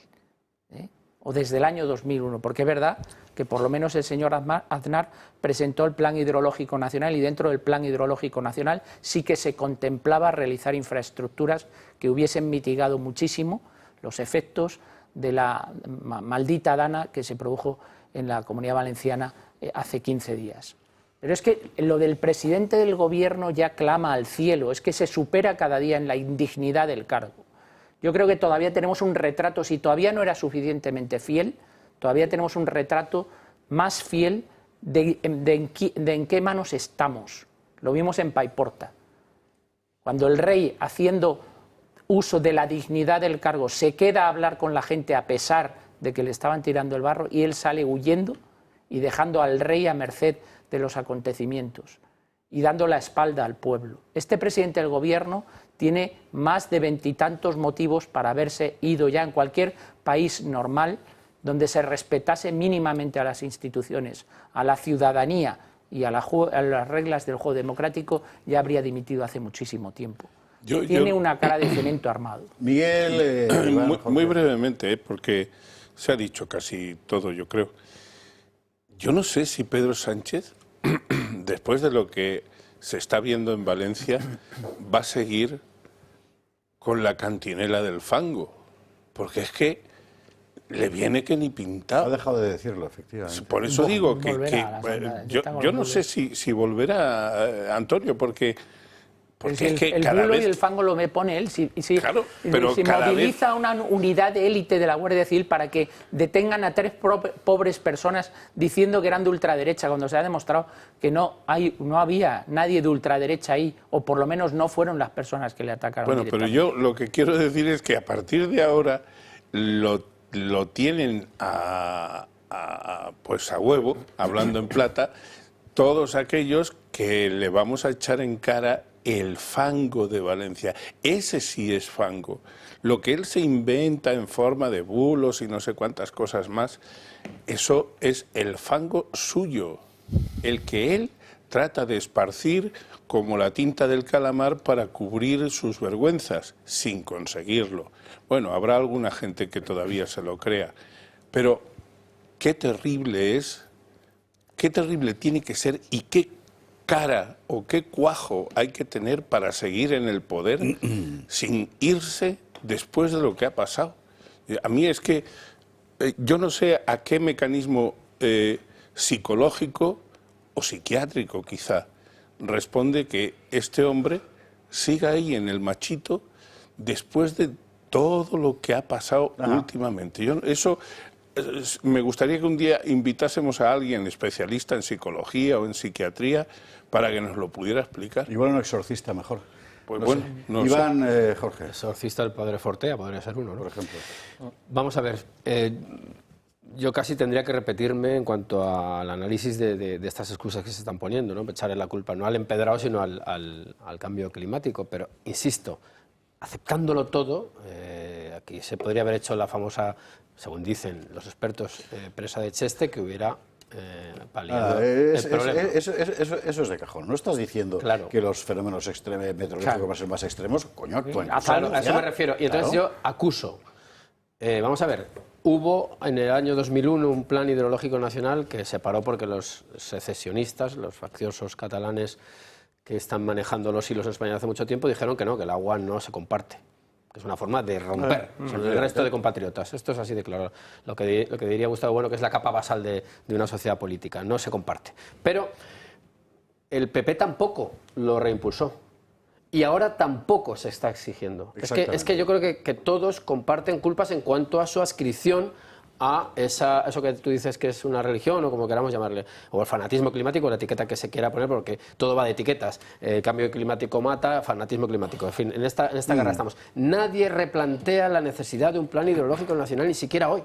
Entonces esto no tiene solución y demuestra hasta qué punto estamos ante el fracaso absoluto del Estado de las autonomías, que no ha acercado la administración al ciudadano, que ha construido pseudoestados. Eso es todo. El Partido Popular defiende a pie juntillas la Agenda 2030. Claro. Exactamente igual que el Partido Socialista. Esto que me habéis visto indignado esta mañana era en la celebración de la Comisión de Seguimiento de los Objetivos de Desarrollo Sostenible. Nosotros nos quedamos solos. El Partido Popular y el Partido Socialista, eso debe ser como en Europa. Yo no estoy en Europa, pero es lo mismo. O sea, votan casi siempre en todas las medidas que son la ejecución de la Agenda 2030. Y lo has dicho muy bien, Iván. Hay obras, por ejemplo, la presa de Cheste, que estaban contempladas hace muchísimos años. ¿Quién paró esas obras, que además competencia del Ministerio, entonces no se llama Transición Ecológica, ahora sí, y de la Confederación Hidrográfica del Júcar? Quien lo paró fue Zapatero en el 2004. La presa de Cheste, en el 2004. Pero hay más. No sé si habéis escuchado a Félix Francés, yo me lo he apuntado, es un catedrático de Ingeniería Hidráulica y presidente de la Plataforma Tecnológica Española del Agua. Este hombre desveló que ya existe un plan de infraestructuras desde el año 2007 que nunca se ha llevado a cabo. Nunca, desde el 2007. Eso es parte del informe Gutiérrez, efectivamente. Pero es que además, yo no sé, el informe Gutiérrez también sabe que hay 10 modelos hidrológicos para el Barranco del Pollo. Lo ha ido cambiando este señor. Hay 10 y están todos guardados en un cajón. Y esto se podría haber hecho. Y esto hubiera evitado, a lo mejor, estos cientos de muertos. Bueno, a lo mejor no, seguro que no hubiera habido tanto muerto y tanto fallecido. Pero luego están las obras, pero luego están las medidas. Las medidas que se han adoptado, que ya esto sí que afecta al gobierno ya de Pedro Sánchez. En el 2022, Consejo Nacional del Agua, por cierto, presidenta Teresa Rivera. Visto bueno los planes de gestión del riesgo de inundación y calificó como una de las medidas más importantes la elaboración de una estrategia nacional de comunicación para mejorar la conciencia pública de inundaciones. Y esto venía también en el plan de gestión de riesgo de la inundación, que entre otras cosas se hablaba de la importancia de que las alarmas y los avisos llegaran a tiempo a la población. Estamos hablando de 2022. Vamos a seguir hablando sobre Son ellos los responsables. Es que aquí lo gracioso es que como todo autócrata, la culpa no es suya, la culpa ahora es del cambio climático. Pero es que lo de las culpas del cambio climático, que es algo que está por encima de nosotros, ahí están todos de acuerdo. Claro. El PP y el PSOE. Es que es culpa del cambio climático y además somos nosotros los que hemos provocado este cambio climático, a lo cual la culpa es nuestra. ¿Qué vamos a hacer? Son ellos los responsables. Es que es perverso. Premio El Chafardero Indomable. Hacía mucho tiempo que no se veía una... Bueno, tampoco tanto tiempo, pero vamos. En la televisión española, una cosa como la hazaña de esta periodista de Telecinco que ha rodado por toda España hoy vía WhatsApp, Telegram, Twitter, o sea, X. En fin, lo ponemos. Yo lo voy diciendo a Miguel Durán. Vale. Vamos a ello. Que lo peor es que hay vecinos que en estas calles ya no están, incluso vemos mensajes de barro con Pedro, descansa en paz. La otra imagen, todavía hay absoluto silencio aquí, tan solo se oye el ir y venir de esa maquinaria pesada. Pero eso... HDP que descanse en paz. Ya es, o sea, premio El Chafardero Indomable. Vamos a ver, una de dos. O no ha visto nunca un descanso en paz en un cementerio, y toda esta chica no está entera para hacer periodismo. O dos, ha mentido deliberadamente, porque pensar que HDP significa descanse en paz y que ese Pedro era un vecino y no Pedro Sánchez, pues de verdad que hace... No tenemos la calabaza, lástima, pero bueno, que se la dé, ¿verdad? El premio Cucurbitáceo, ¿verdad? A esta compañera que, bueno, mire, luego sabe usted lo que desinformamos, ¿no? Ay, cuando yo fundé Telecinco no pensaba que eso podría ¿verdad? pasar. Que podría llegar a pasar una cosa parecida. No lo pensé. Pero ahí estamos. Bueno, estamos hablando de lo que se podía haber hecho y es muy importante decirlo. Es decir, incluso si compráramos, como señala Vélez, el relato del cambio climático, entonces la pregunta lógica es, bueno, puesto que tú crees que el mundo se va a acabar y los fenómenos van a ser mucho más extremos, cosa que no es verdad, pero esto es otro debate, leche, toma medidas, no las pares. Y aquí la cuestión es que todo el mundo sabía hace mucho tiempo que en esa región, desde tiempos inmemoriales, suceden estas cosas y había planes para frenarlas y no se ha tomado ninguno. El último plan del gobierno sobre barrancos, este es el que para la señora que quiere ser comisaria. 600.000 euros para preservar aves y plantas. Esto es lo último que han hecho del Barranco del Pollo. Que por cierto se escribe el pollo. Bueno, eran 7 millones de euros, vamos a verlo, y el PSOE lo rechazó, que es el siguiente titular, entre otros. Eran 7 millones de euros, eso se lo gasta la ministra Redondo en pendientes. O sea, estamos así. Hay soluciones técnicas. Esto ha pasado por la incompetencia o la maldad de los que nos gobiernan. Informe Gutiérrez, vamos con ello. Gran parte del desastre causado por la Dana se debe a la incompetencia y a las decisiones exclusivamente políticas que tomó el gobierno aquel fatídico 29 de octubre en Valencia. Hubo alertas y avisos de todos los colores. Todos fueron ignorados. Primero, la Agencia Estatal de Meteorología ya advirtió días antes que iba a tener lugar una gota fría de enormes dimensiones. El día de los hechos activó la alerta roja a las 7:30 de la mañana. A las 8, Seguridad Nacional ya trasladó a Moncloa que la situación era extremadamente peligrosa. Los datos de la Confederación Hidrográfica del Júcar revelaron a las 12:30 el enorme caudal que traía esa mañana el Barranco del Pollo por las lluvias torrenciales, un caudal que acabaría multiplicándose por 9. Los pluviómetros de la estación meteorológica El Recreo en la localidad de Godelleta marcaban a las 10 de la mañana 122 litros por metro cuadrado en menos de 3 horas de lluvias, una cantidad suficiente para actuar, pero los gobiernos central y autonómico optaron por la inacción a la espera de la evolución del temporal. Ese fue el gran error. Las lluvias torrenciales hicieron el amago de parar hasta las 3 de la tarde, con precipitaciones estables en esas 5 horas. Sin embargo, los niveles de agua ya en tierra eran altos y a partir de ese momento llegó lo peor. Cayeron otros 220 litros de 3 a 6 de la tarde. El agua acumulada sumaba ya los 350 litros por metro cuadrado, una cantidad incontrolable. De 6 a 7:30 de la tarde, 165 litros más. El agua acumulada llegó al final del día a los 466 litros por metro cuadrado, el doble de lo previsto incluso por la EMET. La alerta al móvil de los valencianos no llegó hasta las 8:12 de la tarde, cuando las lluvias y el agua acumulada estaban en máximos. Ya no había prevención posible, solo cabía tratar de sobrevivir por uno mismo, ya que el Estado no estaba ni se le esperaba. Durante toda esa jornada, el gobierno central se negó a actuar y trasladó el problema íntegramente a la Comunidad Valenciana, que se mostró incapaz de actuar con celeridad y efectividad. Sánchez rechazó aplicar las leyes de protección civil, de defensa nacional y de seguridad nacional que le habrían colocado como mando único y que le habrían permitido poner todos los recursos del Estado a su disposición para poner a salvo a la población. Queda claro que es mejor prevenir que curar. Bueno, aquí seguiremos y ya le puedo anunciar en unas semanas un monográfico cuando tengamos toda la información, porque es que es una evidencia que esto podía no haber pasado. Y si ha pasado es por... Está circulado, por cierto, acaba de mandar Ricardo Chamorro, las imágenes de Dolors Montserrat cuando ha terminado la sesión en Estrasburgo, era, no la sesión, para de Teresa Rivera, que después del paripé se acerca a darle la mano y se despide de ella haciendo así. Comisaria. La del PP, o sea, de verdad. Haciendo... El gesto del pulgar hacia arriba. Ah, está bien. Yo estaba esperando el gesto del dedo, corazón hacia arriba. No, no, yo había pensado que a lo mejor lo había hecho, yo qué sé. No, pues nada, una cosa, en fin. Pues, venga, un par de cosas. Claro, esto ha ocurrido recientemente, pero hay un histórico de avenidas y de inundaciones debidas a lo que antes se llamaba gota fría, ¿no? Que ahora se llama Dana. Estos días ha salido en las redes, por lo menos, la alusión a la obra de Cabanilles, que es un... Sí, señor. Que es un viejo ilustrado. Un viejo ilustrado, pero ojo que tiene truco. Y me permito, modestia aparte, recomendar lo que voy a publicar mañana en Postmodernia, un articulito, creo que sale mañana. Porque Cabanilles se dice que es naturalista, pero se oculta que es presbítero católico.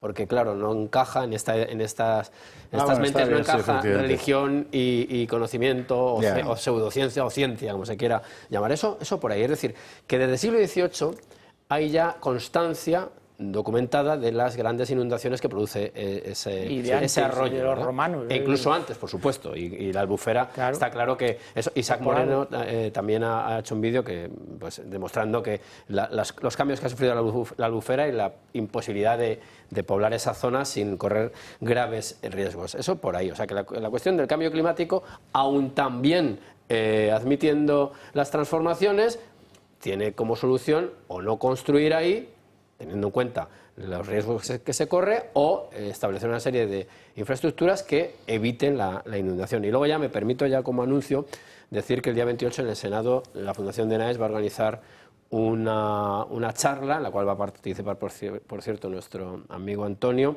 referida a las causas y soluciones o responsabilidades que tiene toda esta catástrofe que hemos sufrido en Valencia. Ya ampliaremos información. No se la pierdan, que es muy interesante. Es muy interesante, ¿eh? Estará Luis de Rivero, estará Antonio Alonso Timón, en fin, personalidades muy relevantes. Señores, sí que es la publicidad. Y hablar de la tregua política a pesar de todo.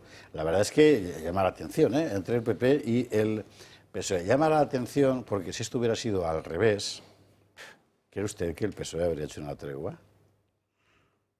No.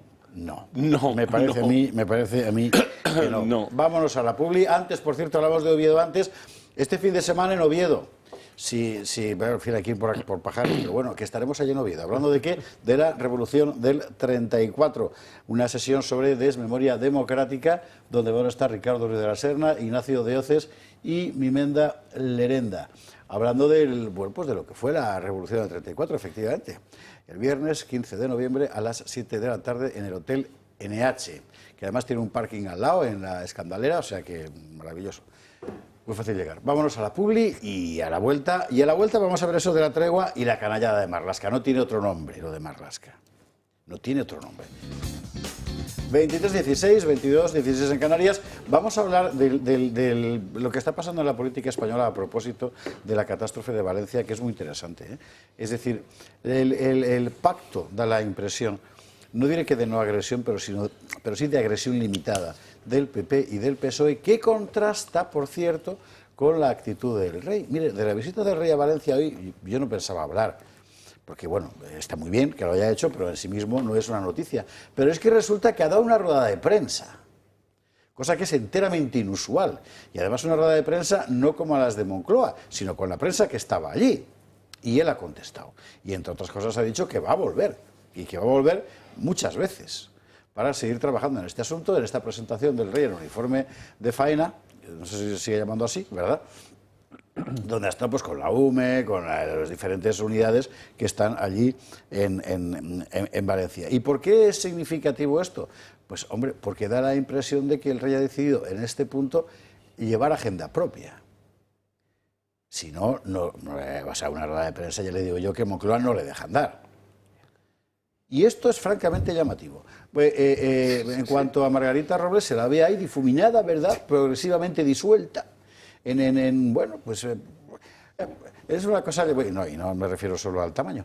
Bueno, vamos a la cuestión del pacto evidente entre el PP y el PSOE, que tiene muchas lecturas, ¿eh? Y por cierto, ninguna de ellas buena. Vemos la información. Lo han negado en todo momento, pero ahora el Gobierno reconoce que la Dana fue una emergencia nacional. Así consta en el último boletín oficial publicado por el Ejecutivo. Hasta el momento Sánchez había rechazado ampliar la emergencia a nivel 3. Si necesita más recursos, que los pida. Es decir, declarar la emergencia nacional para hacerse cargo de la situación que no solo asolaba a la Comunidad Valenciana, también a Castilla-La Mancha y a parte de Andalucía. Lo pidió la oposición de manera reiterada. Seguimos solicitando, como hicimos desde el primer día, la declaración de emergencia nacional. No tengo nada contra Feijóo, pero es que esta no es la parte que yo quería enseñarles. Esta parte se la voy a enseñar después, porque es donde me entra la cuestión de Marlaska y la emergencia nacional. Me interesaba ahora, y antes de llegar a eso, que es muy serio, hablar de esta otra cuestión, que por cierto guarda relación con lo que estaba contando antes Jorge Campos, y no solo de la colusión PP-PSOE en Europa. Vamos a ver, yo sé que a mucha le hace que apague la tele, pero es que usted tiene que saber cómo está el mundo. Seguramente lo sabe ya, y si no, pues yo se lo explico. La política mundial hoy la gobiernan fundamentalmente poderes económicos transnacionales en todas partes. A los países grandes con armas nucleares menos, pero los que somos excremento de paramecio como España, pues sí. Los fondos que controlan... Excremento de paramecio. Los fondos que controlan tu deuda controlan tu política enteramente. Las grandes empresas, las grandes transnacionales, que ya son prácticamente todas, y las de España lo son, que controlan la energía, controlan la política. No hay más que ver, por ejemplo, lo que ha pasado ahora con el famoso impuestazo, ¿verdad? Y determinan políticas y a los políticos. Y el discurso del fanatismo climático o del dogmatismo climático, por hablar como la ministra Redondo, no se entiende si no es por la ingente cantidad de dinero que hay en juego. Y los políticos en este mundo contribuyen a eso y forman parte de eso también. Si no, no se entendería que el PP y el PSOE, mire, la izquierda y la derecha en toda Europa, ¿verdad?, estuvieran de acuerdo en tantas cosas tantas veces. Porque en lo fundamental, que es en quién es el amo del mundo, están de acuerdo. Bueno, cierro paréntesis, perdóneme usted, pero yo esto tenía que decirlo. ¿Por qué? Pues creo que así se entiende mejor esto mismo. Feijóo ha cambiado la estrategia de los populares y ha sido el único dirigente del partido que ha ido más allá en la defensa de la gestión de Carlos Mazón. El presidente Mazón bastante tenía con la situación y el panorama que se estaba viviendo en Valencia. Ha estado desde el principio. Ha dado la cara desde el primer instante. El resto de dirigentes han evitado mostrar su absoluto respaldo al presidente de la Comunidad Valenciana. Ayer mismo el portavoz de los populares, Borja Semper, dijo que no era el momento de asumir responsabilidades. No vamos a practicar el acoso y derribo contra nuestros adversarios. En la misma línea se manifestó Juanma Moreno. No es el momento adecuado. Fíjese usted, se están pidiendo ahora mismo dimisiones a las personas que están en el centro de mando, ¿no? O sea, es un poco absurdo. Y hoy ha sido el ministro de Transportes, Óscar Puente, que siguiendo la línea de Sánchez ha evitado responder en rueda de prensa si cree que Mazón debe dimitir. Este no es el tiempo de exigir responsabilidades. Pero el cruce de acusaciones entre el Gobierno central y el Gobierno autonómico aún continúan. Feijóo ha acusado al Ejecutivo de Sánchez de irresponsable y de abdicar en sus funciones. Hay que distinguir los errores humanos de los errores por falta de humanidad. Eso de que si necesitan ayuda, que me la pidan, por parte de la persona que tiene más poder en España, es una frase que queda para la historia, en mi opinión, de la irresponsabilidad en la gestión de una catástrofe. Unas palabras por las que Óscar Puente ha tachado de mezquindad al líder de la oposición, mientras que ha sacado pecho por la gestión de su ejecutivo. Hace falta mucha mezquindad para pensar que un gobierno no se vuelca con un territorio en función de quién lo gobierna. El gobierno de España ha estado desde el primer minuto involucrado. Mientras los líderes políticos se reprochan unos a otros, los valencianos siguen pidiendo respuestas y dimisiones. Hoy además hemos conocido que Cecopi, el organismo público que gestionaba la Dana en Valencia, se planteó confinar a las poblaciones más afectadas por el temporal mientras esperaban la llegada de Carlos Mazón. El presidente valenciano comparecerá el próximo jueves para anunciar la reestructuración de su gobierno. En las quinielas para salir del Ejecutivo hay 3 nombres: la responsable de emergencias, Salomé Pradas, la consejera de Industria, Comercio e Innovación, Nuria Montes, y Ruth Merino, consejera de Hacienda y portavoz en el Gobierno valenciano. ¿Estamos? Venga. Sí, y fíjese usted cómo a la hora de ir un paso más allá, que es a los tribunales, que hay 215 muertos y va a haber más. Bueno, eso en Valencia, pero que luego están los otros, que son 8 más, ¿no? Aquí nos tocamos el... Miguel. No, yo voy a abrir un melón que supongo que me vas a reñir, pero porque daría para mucho y yo solo lo voy a sintetizar en una cuestión. Si algo hay que establecer ex lege, o sea, con un rango de ley superlativo, es la necesidad de que ante situaciones como esta, y no solamente por las estrictamente climáticas o las de catástrofes naturales, sino en situaciones que son claramente transversales, o somos capaces de establecer un marco legal obligatorio para que las administraciones públicas cooperen. Lo hay, Miguel. Si lo hay en la Ley 17/2015, si además en la exposición de motivos de la ley habla precisamente de la cooperación, colaboración y coordinación entre las administraciones públicas y de crear un marco mínimo estatal. Ya sabía yo que habría un melón que no me dejaría ir. Si lo dice la ley, si el problema es cumplir la ley. Perdona, habría sin H, que esa frase de Miguel Durán pronunciada así ha sido un poco equivocada. Bueno, pues eso, ya sabía yo que habría un melón. Si son los principios del Estado compuesto. No, pero Antonio, no te soliviantes. Mira. No, es que este tema me pone muy nervioso. No, ya, pero fíjate. Es que hay 200 y pico. Suponiendo que ese mecanismo fuera estrictamente utilizable, lo que es evidente es que la ostentación, iba a decir de tentación, por parte del poder central de esa competencia no es suficiente.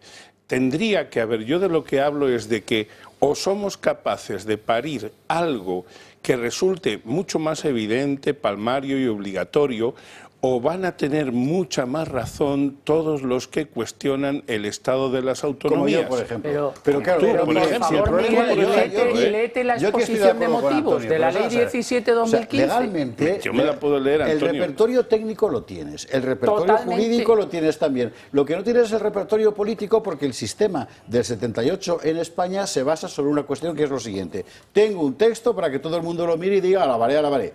Y al mismo tiempo tengo rodeando ese texto una red de intereses, de pactos políticos de unos y de otros, de oligarquías territoriales que no se van a tocar jamás y que convierten las intenciones del sistema del 78 en papel mojado y al final en un reino de taifas. Te voy a leer solo una frase. Hay que desconstruir dos frases.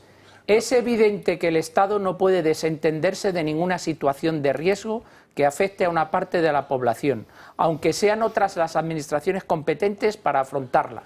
Esa es solo una frase, Antonio, pero es que hay más, apelando a la colaboración y a las sentencias incluso del Tribunal Constitucional que establecen que tiene que haber un marco mínimo de cooperación entre las administraciones públicas. Fíjate. Y he de recordar además que aquí no solo estaba afectada para que asumiesen las competencias el Estado, no solo estaba afectada la Comunidad Valenciana, estaba Castilla-La Mancha y Andalucía. Por cierto, Paje sigue escondido, ¿eh? Paje sigue escondido. Ya ha habido 7 muertos. Veo que no solo he abierto un melón, sino que Antonio me está dando melonazos. Yo lo que quiero decir, Antonio, es que por más que las exposiciones de motivo digan lo que digan, por más que en textos legales esté todo eso plasmado, algo faltará cuando no existe. Lo que falta voluntad política y políticos que lo cumplan. Pero déjame que termine, que yo sé que estás muy soliviantado. Es que hay 200 y pico muertos, hombre, Miguel. pero Antonio, déjame que me pueda expresar. Es que en otro país aquí habría habido dimisiones. Antonio, renuncio de verdad, que no hay ningún problema. Si tú tienes razón, yo no te la estoy quitando. Lo que estoy diciendo es que con todo que exista eso, parece que no es suficiente y no es solamente confiable a la voluntad política, porque cuando la voluntad política no triunfa, algo más hay que hacer, alguna cosa más hay que hacer. Yo no me atrevo ni siquiera a decir qué, porque no lo he pensado suficientemente. Pues mira, yo sí te lo voy a decir porque soy un irreflexivo y un irresponsable. Pero si los tribunales hubieran actuado cada vez que la clase política española ha vulnerado derechos de los ciudadanos, por ejemplo en Cataluña, estaríamos mucho mejor. Ahí sí que no estás abriendo un melón. Abres todo el melonar. El melonar entero. No es tanto el estado de las autonomías como concepto de descentralización, cosa que puede ser comprensible, como práctica política. Si el problema de España es que tiene un sistema enteramente corrompido por los partidos que lo han protagonizado, lo han matado, lo han asfixiado, Moreno Bonilla por 2, vamos a ver, o sea, ha fallado todo y sale Feijóo diciendo el estado de las autonomías ha funcionado, ¿qué coño? Perdón, ¿tienen la cabeza? ¿En qué mundo viven? Viven en un mundo en el que su prioridad política es mantener un sistema que a todas luces ha fracasado. consecuencia del cual son 200 y pico muertos, más los que vengan, ¿verdad? Pero que parece que estoy riñendo a Miguel, y no, era Timón el que le estaba riñendo. Bueno, pero que para ellos es la vida. Sí, pero... ¿Cómo reacciona... Joder, Miguel, te va a quedar algo todo. falta. ¿Cómo reacciona Feijóo cuando eligen a Trump?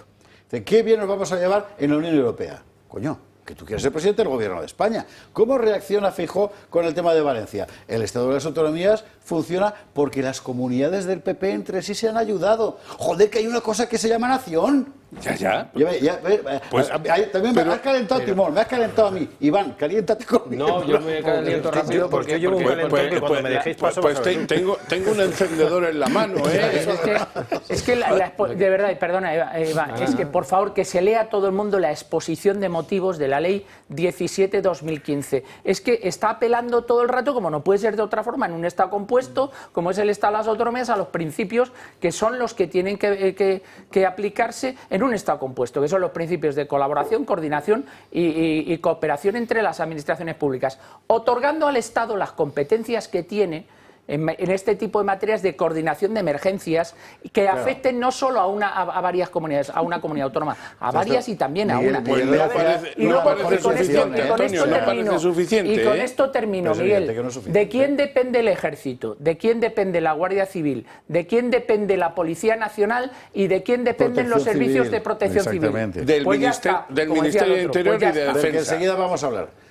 Bueno, Miguel, yo creo que sí, que mejor que no diga nada. Yo es que solo me falta prender el fuego. Pero ¿sabes qué pasa? Yo lo que veo es que a los juristas en general, claro, sois juristas, joder, entonces tenéis un referente que es el derecho, que es lo que estaba explicando ahora Antonio, y tú por otra parte, pues es evidente que si esto está escrito y no ha funcionado, será porque hay que escribir algo más. Algo habrá que hacer. Pero yo es que soy un realista político, que el derecho al final es un instrumento en manos de... Pero bueno, quiere hablar Iván, quiere hablar Jorge, y además no van a meterse con Miguel más tiempo. No, si no es cuestión de meterse con nadie. Yo creo que vamos, yo suscribo las palabras de Esparza en cuanto a la crítica al régimen actual. Es decir, esta Constitución está deliberadamente redactada de forma ambigua para que quepan unas interpretaciones que debían favorecer en aquel tiempo a quienes estuvieron precocinando la Constitución. Yo creo que esto ya se ha expuesto en muchísimas ocasiones. No es un mundo absolutamente cerrado. Como cabe la ambigüedad, caben otras interpretaciones, cabe también la responsabilidad de los partidos hegemónicos que no han querido ejercerla, que han vaciado en lo posible al Estado. Y bueno, yo solamente diría que, por ejemplo, Fulgencio Coll fue el primer mando que tuvo la UME. Él ha dicho recientemente en una entrevista que la operación, el mando de la operación, la iniciativa la tenía que tener el Estado. Porque si resulta que bajo el argumento propagandístico de que el Estado de las Autonomías era para aproximar la administración al pueblo, pues vaya aproximación que hemos tenido. Si es que el Estado es del que depende de todos los medios que había que movilizar. Claro, y entonces yo creo que el problema es que aferrados a una Constitución que permite estas interpretaciones, entre las autonomías y Europa, que enseguida se agarran, han cantado las alabanzas del Estado autonómico, y enseguida Europa. ¿Y qué hay en medio? ¿Dónde está la nación española? ¿Dónde está? ¿Dónde está el Estado? ¿Qué es eso de que la gente salva a la gente? No, la gente paga impuestos para tener una serie de servicios que nos amparen, estemos donde estemos, dentro de nuestra nación. Bueno, ¿qué menos que eso? Permitidme hacer solo unos comentarios. Primero, yo recomiendo a todos los televidentes y los que después van a ver el programa a través de redes sociales y demás, que corten el trozo de la intervención de Antonio Alonso Timón, porque nos ha dado una clase magistral e impecable de lo que debería ser el funcionamiento de un Estado de Derecho, que es lo que ha dicho él. Compuesto como es el nuestro. Porque es así. Lo que pasa es que estamos en un Estado donde los intereses políticos, mejor dicho, intereses políticos no, los dos grandes partidos políticos, la partitocracia, que es lo que funciona en este país, mejor dicho, no funciona, pues ha construido un Estado compuesto autonómico donde el único interés que tienen es que se mantenga así como está, como forma de vivir, de colocación, una agencia de colocación inmensa con el cual tener poder y repartirse el poder entre unos y otros. Da lo mismo lo que le pase al pueblo español, se ha demostrado en esto, ha vuelto a fallar una vez más, como ya falló con la pandemia. O sea, es constante. Este Estado autonómico es el gran cáncer de la nación española. Pero no lo va a cambiar el PP y el PSOE. Yo quería subrayar una cosa. Ha fallado desde el punto de vista del ciudadano común, desde el punto de vista del jurista, que como Miguel o como Antonio ve lo que hay y cómo deberían ser las cosas y cómo no son. Pero yo creo que no ha fallado desde el punto de vista de la clase política que nos gobierna. Desde el punto de vista de la clase política que nos gobierna, el Estado tiene que funcionar así y no hay más que ver con qué ahínco defienden su pequeña parcela de competencias. Y se tapan las vergüenzas, entre ellos. E insultan a los ciudadanos y han ido a insultar a las víctimas. Si es que el presidente del gobierno ha dicho que es que allí lo que había eran unos fascistas. Si es que les ha ido a insultar encima. Es que Ultra en España, desde un tiempo a esta parte, y en muchos de los que estamos aquí estamos involucrados o llevamos mucho tiempo involucrados en la crítica. A mí llevan ultrándome desde los 20 años. En la crítica constructiva por patriotismo, que es por lo que lo hemos hecho algunos, creo, todos los que estamos en esta mesa, y es que todo el que no acata el dogma de que el Estado de las Autonomías es la perfección política es un extremista, es un ultraderechista, es un fascista. Eso es una estupidez Pero ¿quién mayúscula. Ha lanzado, Iván, ¿quién ha lanzado este mensaje? Este mensaje se ha lanzado machaconamente desde la inmensa mayoría de los medios de comunicación, que a su vez son correos de transmisión de esos mismos partidos políticos que son los mismos que han montado este gran entramado. Con lo cual, los que ya somos fachas con pedigrí, como yo, que ya hace muchos años que soy facha y ultra... Yo tengo más pedigrí que tú. Bueno, yo solo compartimos pedigrí, lo que pasa es exactamente lo mismo, pero hay una gran masa de la población donde al final pues se sienten de alguna manera señalados, como decía Antonio, es que manda narices, es que hay gente que lo ha perdido todo, ha perdido sus familiares porque han fallecido, han perdido sus casas, han perdido sus pertenencias, y viene el presidente del gobierno, que es el máximo responsable de esta tragedia, y va a insultarles, que hay unos ultras que le pegan un palazo. Pero fíjate, venga, hombre. Y al día siguiente dice, bueno, no os preocupéis, que yo estoy bien. Pero es alucinante. Eso es patológico. Es un enfermo. Pero aquí el problema es el siguiente. El PSOE, que siempre va a tener un suelo muy sólido de votantes, esto está demostrado, las estadísticas, las encuestas baja, pero se mantiene como coordinadora de secesionistas, que es lo que se ha convertido en gran medida, y de caciques. La alternativa es alternancia. Es el Partido Popular que canta, insisto, las alabanzas de un Estado que falla. Y entonces la secuencia informativa de los medios subvencionados es la siguiente. PSOE, PP, Sumar, Podemos, nacionalistas, secesionistas. Hay algo que no aparece nunca. Es un partido llamado Vox que viene a intentar transformar este sistema que está dando pruebas de su ineficacia. Ya se hizo con UPyD, lo que pasa es que Vox tiene una mayor implantación, pero nos damos cuenta de que la censura, todos estos males que ellos denuncian del oscurantismo, los practican ellos constantemente. Miguel va a cerrar el tema y nos vamos a ir a la publicidad. Antes, a propósito de esto que estamos contando, mire, mensaje de una persona muy cercana, y no voy a dar el nombre, de hoy, desde Valencia. Hablando del cambio climático, me pone menuda excusa de mierda, perdón. Ayer encontraron a la madre y hermana del mejor amigo de X, una persona, no voy a citar, despedazadas en varios sitios. Fascistas, Pedro, mira, vete a escapar. Es que con esto no se juega. De verdad. Bueno, Miguel, cierra tema y nos vamos a la publicidad. Yo con el epítome de lo que quiero decir, o sea, el resumen del resumen. Mira, yo leí hace unos 30 años un libro de un autor francés que ya me vendrá a la memoria, que se llama El Estado fuera del Estado, que viene a reflejar, con ejemplos de aquella época, cómo los Estados son los primeros que incumplen leyes. Yo no puedo confiar en el hecho, querido Antonio, con todos mis respetos, en el hecho de que una exposición de motivos y una ley y el articulado, y te iba a decir, y la ley en su desarrollo digan determinadas cosas si no existe algún mecanismo suficientemente coercitivo, suficientemente punitivo para que cuando eso no se hace pase lo que está pasando. Llevo en esa teoría y coincido ahí plenamente contigo. Vale, pues muchas gracias, pero déjame acabar, que acabo enseguida. Sí. Cuando realmente se ve que los mecanismos legales no funcionan pese a existir, los juristas fundamentalmente tenemos que poner el dedo en la llaga y decirles, miren ustedes, tienen esa herramienta, pero no la saben usar. Y no la saben usar por esta y esta razón, las que sean, que son las que estamos desgranando aquí fundamentalmente. Eso hay que llevarlo luego, hay que intentar plasmarlo en ese mecanismo suficientemente coercitivo que a mi gusto, a mi modo de entender, Antonio, con todos mis respetos, no existe o no se puede cifrar solamente en la Ley 17/2015. No, está el Código Penal, Miguel. Ya.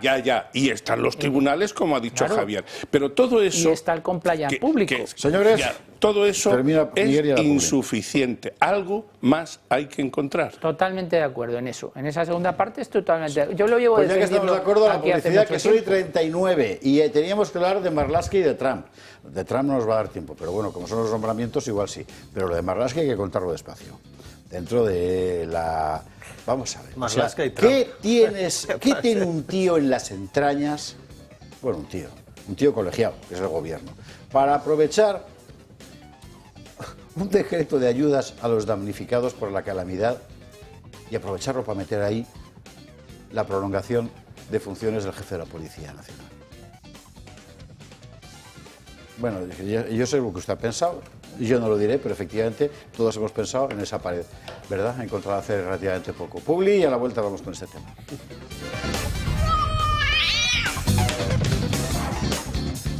...23:44, 22:44 en Canarias, y mire, esto de Marlaska hay que contarlo. Del asunto de las ayudas a los damnificados, que por otra parte ya podías haberte rascado un poquito más el bolsillo, María Jesús, con todo lo que nos llevas succionando desde ni se sabe los años, pero bueno, y en medio, plom, de Rondón, página 23 me parece que es, lo de la policía, porque Marlaska quiere. Venga, la información. Negado en todo momento, pero ahora el gobierno reconoce que la Dana fue una emergencia nacional. Así consta en el último boletín oficial publicado por el Ejecutivo. Hasta el momento Sánchez había rechazado ampliar la emergencia a nivel 3. Si necesita más recursos, que los pida. Es decir, declarar la emergencia nacional para hacerse cargo de la situación que no solo asolaba a la Comunidad Valenciana, también a Castilla-La Mancha y a parte de Andalucía. Lo pidió la oposición de manera reiterada. Seguimos solicitando, como hicimos desde el primer día, la declaración de emergencia nacional. Y a lo publicado en el BOE elevan ahora el tono de sorpresa. A mí me parece un insulto el gobierno alegue emergencia nacional para blindar a un cargo afín, que esa emergencia nacional se le haya negado durante 11 días a las víctimas de esta catástrofe. Este escenario, el de declarar la emergencia nacional, ya estuvo el pasado 29 de octubre sobre la mesa del Comité de Crisis de Urgencia que dirigía la vicepresidente primera y titular de Hacienda, María Jesús Montero. Activar el nivel 3 le habría permitido asumir todo el operativo, pero argumentaron que no era necesario porque la Generalidad Valenciana ya estaba actuando. No querían arrebatarle el mando a una comunidad autónoma y forzar una especie de conflicto institucional. En un segundo Real Decreto de ayudas para las zonas afectadas por la Dana, el Gobierno también ha aprovechado para colar una nueva medida: mantener en el cargo al actual director adjunto operativo de la Policía Nacional, que deja sin efecto su próxima jubilación al cumplir los 65 años de edad. Pero lo llamativo no es la modificación legal en sí, como que la justificación del Gobierno sea que se aferren a la situación de emergencia provocada por la Dana para no relevarle de su cargo. ¿Y por qué no quieren relevarle de su cargo?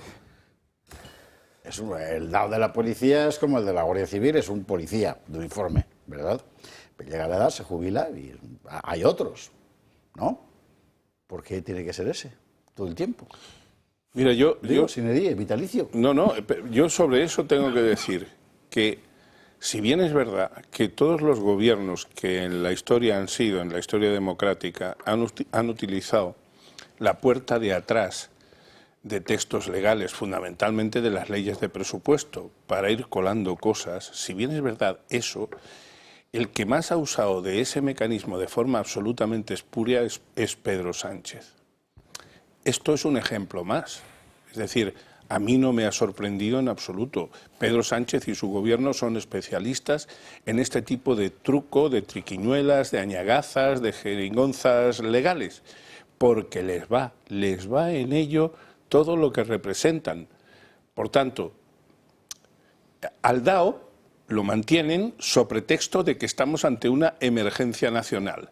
Y la ministra de Defensa, cuando es preguntada al respecto de si estábamos ante una emergencia nacional, dice que bueno, que eso afecta a una comunidad autónoma o a dos, pero que no es una emergencia nacional. Oiga, de entrada, aclárense, y en segundo término, caray, no tengan tanta desfachatez. Es decir, digan lo que tengan que decir, pero por lo menos tengan un poquito de coherencia. Eso es lo que yo podría decir y hasta ahí llego. Y hasta ahí llegamos. Yo, pues, es una más, o sea, si es que este gobierno, ¿cuántas ha hecho Marlaska? Es como su jefe, ¿cuántas ha hecho Marlaska ya? Desde que está... De hecho, ¿por qué sigue ahí Marlaska? ¿Por qué sigue ahí Marlaska? Pues porque el otro es igual, el que le ha nombrado es igual que él. Sí, para hacerlas. Pero claro, si esto no es una emergencia nacional, ¿qué es una emergencia nacional? ¿Os acordáis de las inundaciones? Bueno, ya se ha hablado durante estos días de Alemania del año 2003, y es un estado compuesto equiparable al nuestro, en el que hay un Bundes, una federación, y unos Länder, que son el equivalente a nuestras comunidades autónomas. Aquello le costó el puesto a Schröder. Tuvo que, no me acuerdo si convocó las elecciones anticipadamente o perdió una cuestión de confianza en el Parlamento, no me acuerdo. Las convocó. O perdió la cuestión de confianza y tuvo que dimitir, no me acuerdo ahora exactamente, pero le costó el puesto a Schröder. Por supuesto que esto es una emergencia nacional. Lo que pasa es que Marlaska, que por cierto, repito, insisto, tendría que haber asumido las competencias, porque esto es otra, y la segunda derivada de todo esto, no nos hemos metido con Mazón, pero claro, Mazón ha demostrado una torpeza infinita desde el principio, una incapacidad política desde el principio, desde el momento en el que le pilla, como le pilla ese día la cosa, hasta después la gestión que hace ulteriormente. Pero Marlaska, que está ahí de matute, Marlaska es el que tenía que haber asumido la coordinación y las competencias, porque lo establece la ley, en esa ley que está desde el principio. Porque lo establece la ley. No hace aprovechar para hacer esto. Bueno, yo creo que estamos una demostración más que es un gobierno sin escrúpulos y que lo único que le interesa es salir adelante como sea. Y no hay que olvidar la inmensa corrupción que rodea al Partido Socialista, incluido el ministerio del señor Marlaska. Este director adjunto operativo es uno de esos cargos que están fijos e indiscutibles desde que llegó Marlaska al ministerio. Yo creo que... Perdona, y Jorge, es el mismo... Pero se han intentado manosear también al jefe de la UME con las declaraciones que hizo el otro día. Bueno, y fíjate él que también se ha prestado, ¿eh? Bueno, Él también se ha puesto a la boina. Es un militar excelente con una hoja de servicios impecable y que están intentando también pero utilizar. recordemos lo que hacen cuando alguien que sea miembro de las fuerzas de seguridad del Estado no está de acuerdo, mejor dicho, no es que no esté de acuerdo con el gobierno, hace su trabajo al margen de las indicaciones políticas del gobierno. Acordémonos con lo cual, y perdonad, este DAO tenía que estar ahí y han considerado que esta es la ocasión idónea y lo van a mantener porque Marlaska y el gobierno de Pedro Sánchez no tiene escrúpulo ninguno, le da absolutamente igual todo, da lo mismo, ellos se mantendrán a costa de lo que sea. Bueno, yo antes señalaba las semejanzas del PSOE y del PP, en el sentido de que todos tienen el mismo credo autonomista, el mismo credo europeísta, pero voy a ser un poco más clemente con el PP. Y es que el PSOE va con todo. Es decir, va a colocar a todo el afín que pueda en todos los sitios que pueda. El Partido Popular, pues por razones que tendrían ellos que explicar, o por complejos o por lo que sea, no se da cuenta o no entra en ese juego tan potente y sin freno que está llevando a cabo Sánchez, más que nadie probablemente, ¿no? Es más, colabora para reforzar, en los pocos ratos que le dejan que gestione, que la palabra mágica en el PP es gestionar, que los demás vuelvan, con el apoyo, por ejemplo, a medios quebrados, que son completamente afines a la línea de Ferraz, de la empresa de Ferraz. Entonces, sí, hay una pequeña diferencia, pero quien pierde al fin y al cabo son todos los españoles, porque ahora mismo, en los 6 años que lleva ya, recordemos, 6 años nada menos Sánchez en el poder, ha colonizado un montón de instituciones públicas con gente colocada ahí que desde luego le debe el puesto y que harán todo lo posible por mantenerlo, porque aquí todo se analiza en clave psicologista. Es un narcisista, que no digo que no lo sea. Es que también está sustentado por una serie de poderes a los cuales es muy útil la permanencia de Sánchez en el poder. Claro. Secesionistas de todo pelaje, negocios más o menos turbios, puestos de poder que de otro modo no se accederían, puestos universitarios que vamos a contar. Eso es un poco la clave de Sánchez, yo creo. El primero que recibió fue a Soros y además sotoboche. Yo creo, y no sé si estaréis de acuerdo, pero yo creo que el Partido Popular ya no es que sea tonto y le toman el pelo, yo creo que ha asumido su papel. Y este es el papel del Partido Popular. Eso es de tontos, ¿no? Porque claro. No, es un partido socialista también, que comparte los fundamentos ideológicos también de la izquierda, pero intenta aparentar que no es la izquierda del Partido Socialista, para así aquellos que no se declaran de izquierdas pues tengan otra opción mayoritaria, que sea el Partido Popular, para que siga aplicando las mismas políticas y esos grandes intereses que tienen. Yo no creo que haya asumido su papel. Yo creo que esos grandes intereses, esos grandes intereses supranacionales, que son los que les mandan tanto al Partido Popular como al Partido Socialista, les han dicho, oye, cuando no estés tú, que esté el otro, pero que lo fundamental no cambien. Y yo creo que ese es el papel que ha asumido. Bueno, hay bastante de eso, el PP hay ya mucho no de eso. es un partido. El PP ahora mismo es una ceda. El PP es una ceda, es una confederación más o menos... ¿Pero está de acuerdo en ser una ceda? O de lo que quieras, que está de acuerdo en ese papel que ha asumido. Si te das cuenta, ni siquiera tienen la mínima... Que Dios me libre a mí de defender al PP, que lo he criticado muchísimo, aquí muchísimo, y delante de algunos peperos muy destacados. Ni siquiera tienen esa habilidad para ser la ceda, no se dan cuenta ni siquiera de eso. O sea, ni siquiera los poderes, salvo Galicia y ahora Andalucía, que lo que han hecho es hacer lo mismo que hacía los anteriores, regando de dinero a quien tiene que sostenerlos. Ni siquiera se dan cuenta de eso, vamos, pero que no es ningún elogio. Quiero decir que en ese sentido son aún más torpes que los otros, ¿no? Sí, pero vamos, que yo creo que el PP es que ni siquiera toma las decisiones en España. Pues yo no sé, no sé cómo está el PP, cómo está el PSOE, lo que sí sé es que entre los dos están dejando este país muy enfermito. Vaya país estamos dejando a los moros. Por ahí vamos bien. Señores, ¿nos da tiempo a ver lo de Trump, Raquel? ¿Sí? Venga, no, más que nada para que usted vaya teniendo los nombramientos nuevos. Venga, estos. Voy a bailar como Donald Trump, a ver si así invocamos el... Últimos coletazos de la administración Biden en Estados Unidos. Mientras tanto, Donald Trump perfila su gabinete y opta por rodearse de la creme con novedades en su equipo. Eso sí, al César lo que es del César. Trump ha dado las gracias públicamente a Nikki Haley, ex embajador ante la ONU, y a Mike Pompeo, ex secretario de Estado, por su trabajo al servicio del país, a pesar de no contar con ellos en esta nueva etapa.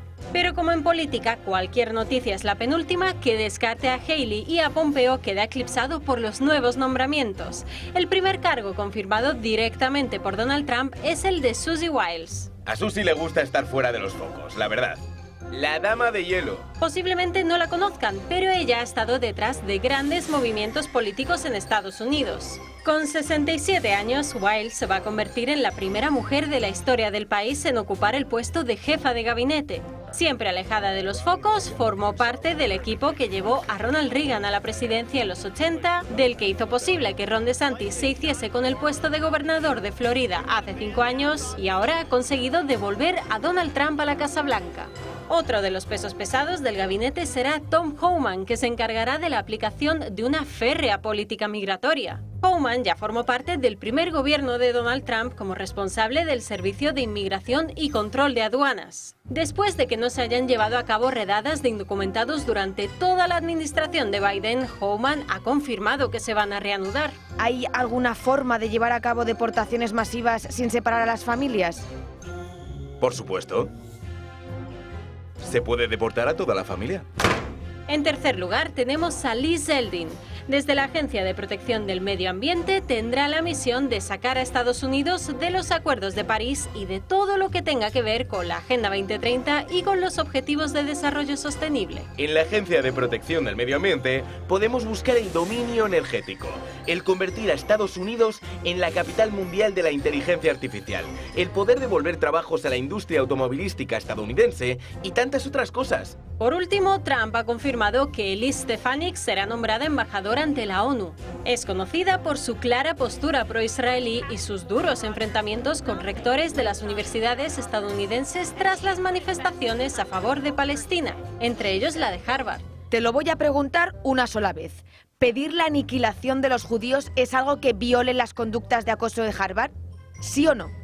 Es el único cargo de los mencionados que debe pasar el filtro del Senado, ya que no trabajará directamente con la nueva administración, sino que representará al país en un órgano internacional. Con la mayoría republicana en la Cámara Alta, esto debería ser puro trámite. Y si estos 4 cargos le han parecido pocos, quédense, que aún hay más. A pesar de que Trump ha confirmado él mismo los nombramientos de Wiles, Homan, Zeldin y Stefanik, hay rumores muy jugosos aquí y allá. Entre los posibles candidatos tenemos, por ejemplo, al senador Marco Rubio como secretario de Estado, un puesto clave. Todo parece indicar que la actual gobernadora de Dakota del Sur, Kristi Noem, será la nueva secretaria de Seguridad Nacional y el consejero sería el congresista Mike Waltz. El ideólogo de su estrategia migratoria, Stephen Miller, tiene todas las papeletas para ser subdirector de políticas. Y otros 2 nombres clave. Robert Kennedy Jr. podría encargarse de la sanidad y la alimentación, mientras que Elon Musk, ojo, sonaría para gestión de recursos. Aún con pocas confirmaciones oficiales, el republicano ha marcado claramente el camino de sus políticas durante su nueva era en la Casa Blanca. Ahora solo queda agotar la legislatura de Biden para que veamos todo lo que nos va a servir Donald Trump. Le añado a Mike Huckabee como próximo embajador en Israel. Esto ya está confirmado. Y estaba yo pensando que esto del baile, que está bien, pero si tuviera la movilidad de Biden, por ejemplo, parecería chiquito de la calzada completamente, ¿verdad? Con el bailecillo. Bueno, pues ahí estamos. Pues no está mal. ¿Y no se ha acordado de nadie del gato para que participemos en... ¿Verdad? ¿No? Y mira que los hay trampistas aquí. Hombre, vamos. Vaya, todo llegará. Todo llegará. Este viernes, en el Gato de los Húsares, especial Donald Trump desde el punto de vista ideológico, es decir, las cosas que ya ha anunciado que va a cambiar y que pueden ser muy importantes, en materia trans, por ejemplo, es una rectificación radical, también en materia de libertad de expresión, de defensa de la libertad de expresión frente a la censura de las redes de izquierdas. La cultura de la etcétera, cancelación. etcétera. Sí, señor, la cultura de la cancelación. Bueno, pues hay que amasarse. Os habéis despachado gusto y sobre todo contra Miguel Durán. Que a Miguel no solo le apreciamos, sino que le queremos. Ah, bueno, hombre, escuchad, pues a veces en las tertulias hay cariños que no matan, pero hieren. Don Antonio Alonso Timón, don Iván Vélez, don Miguel Durán, don Jorge Campos, gracias mil a los 4. Ustedes ya saben, si quieren que aquí sigamos contando lo que hay, Club de Amigos es nuestra forma de sobrevivir y de hacer frente a la ola del poder y esa gigantesca máquina de mentir que es el poder que nos atenaza. ¡Ay, el fango! ¡Ay, el fango! En sus manos estamos, señores, que descansen. Nosotros mañana más gato.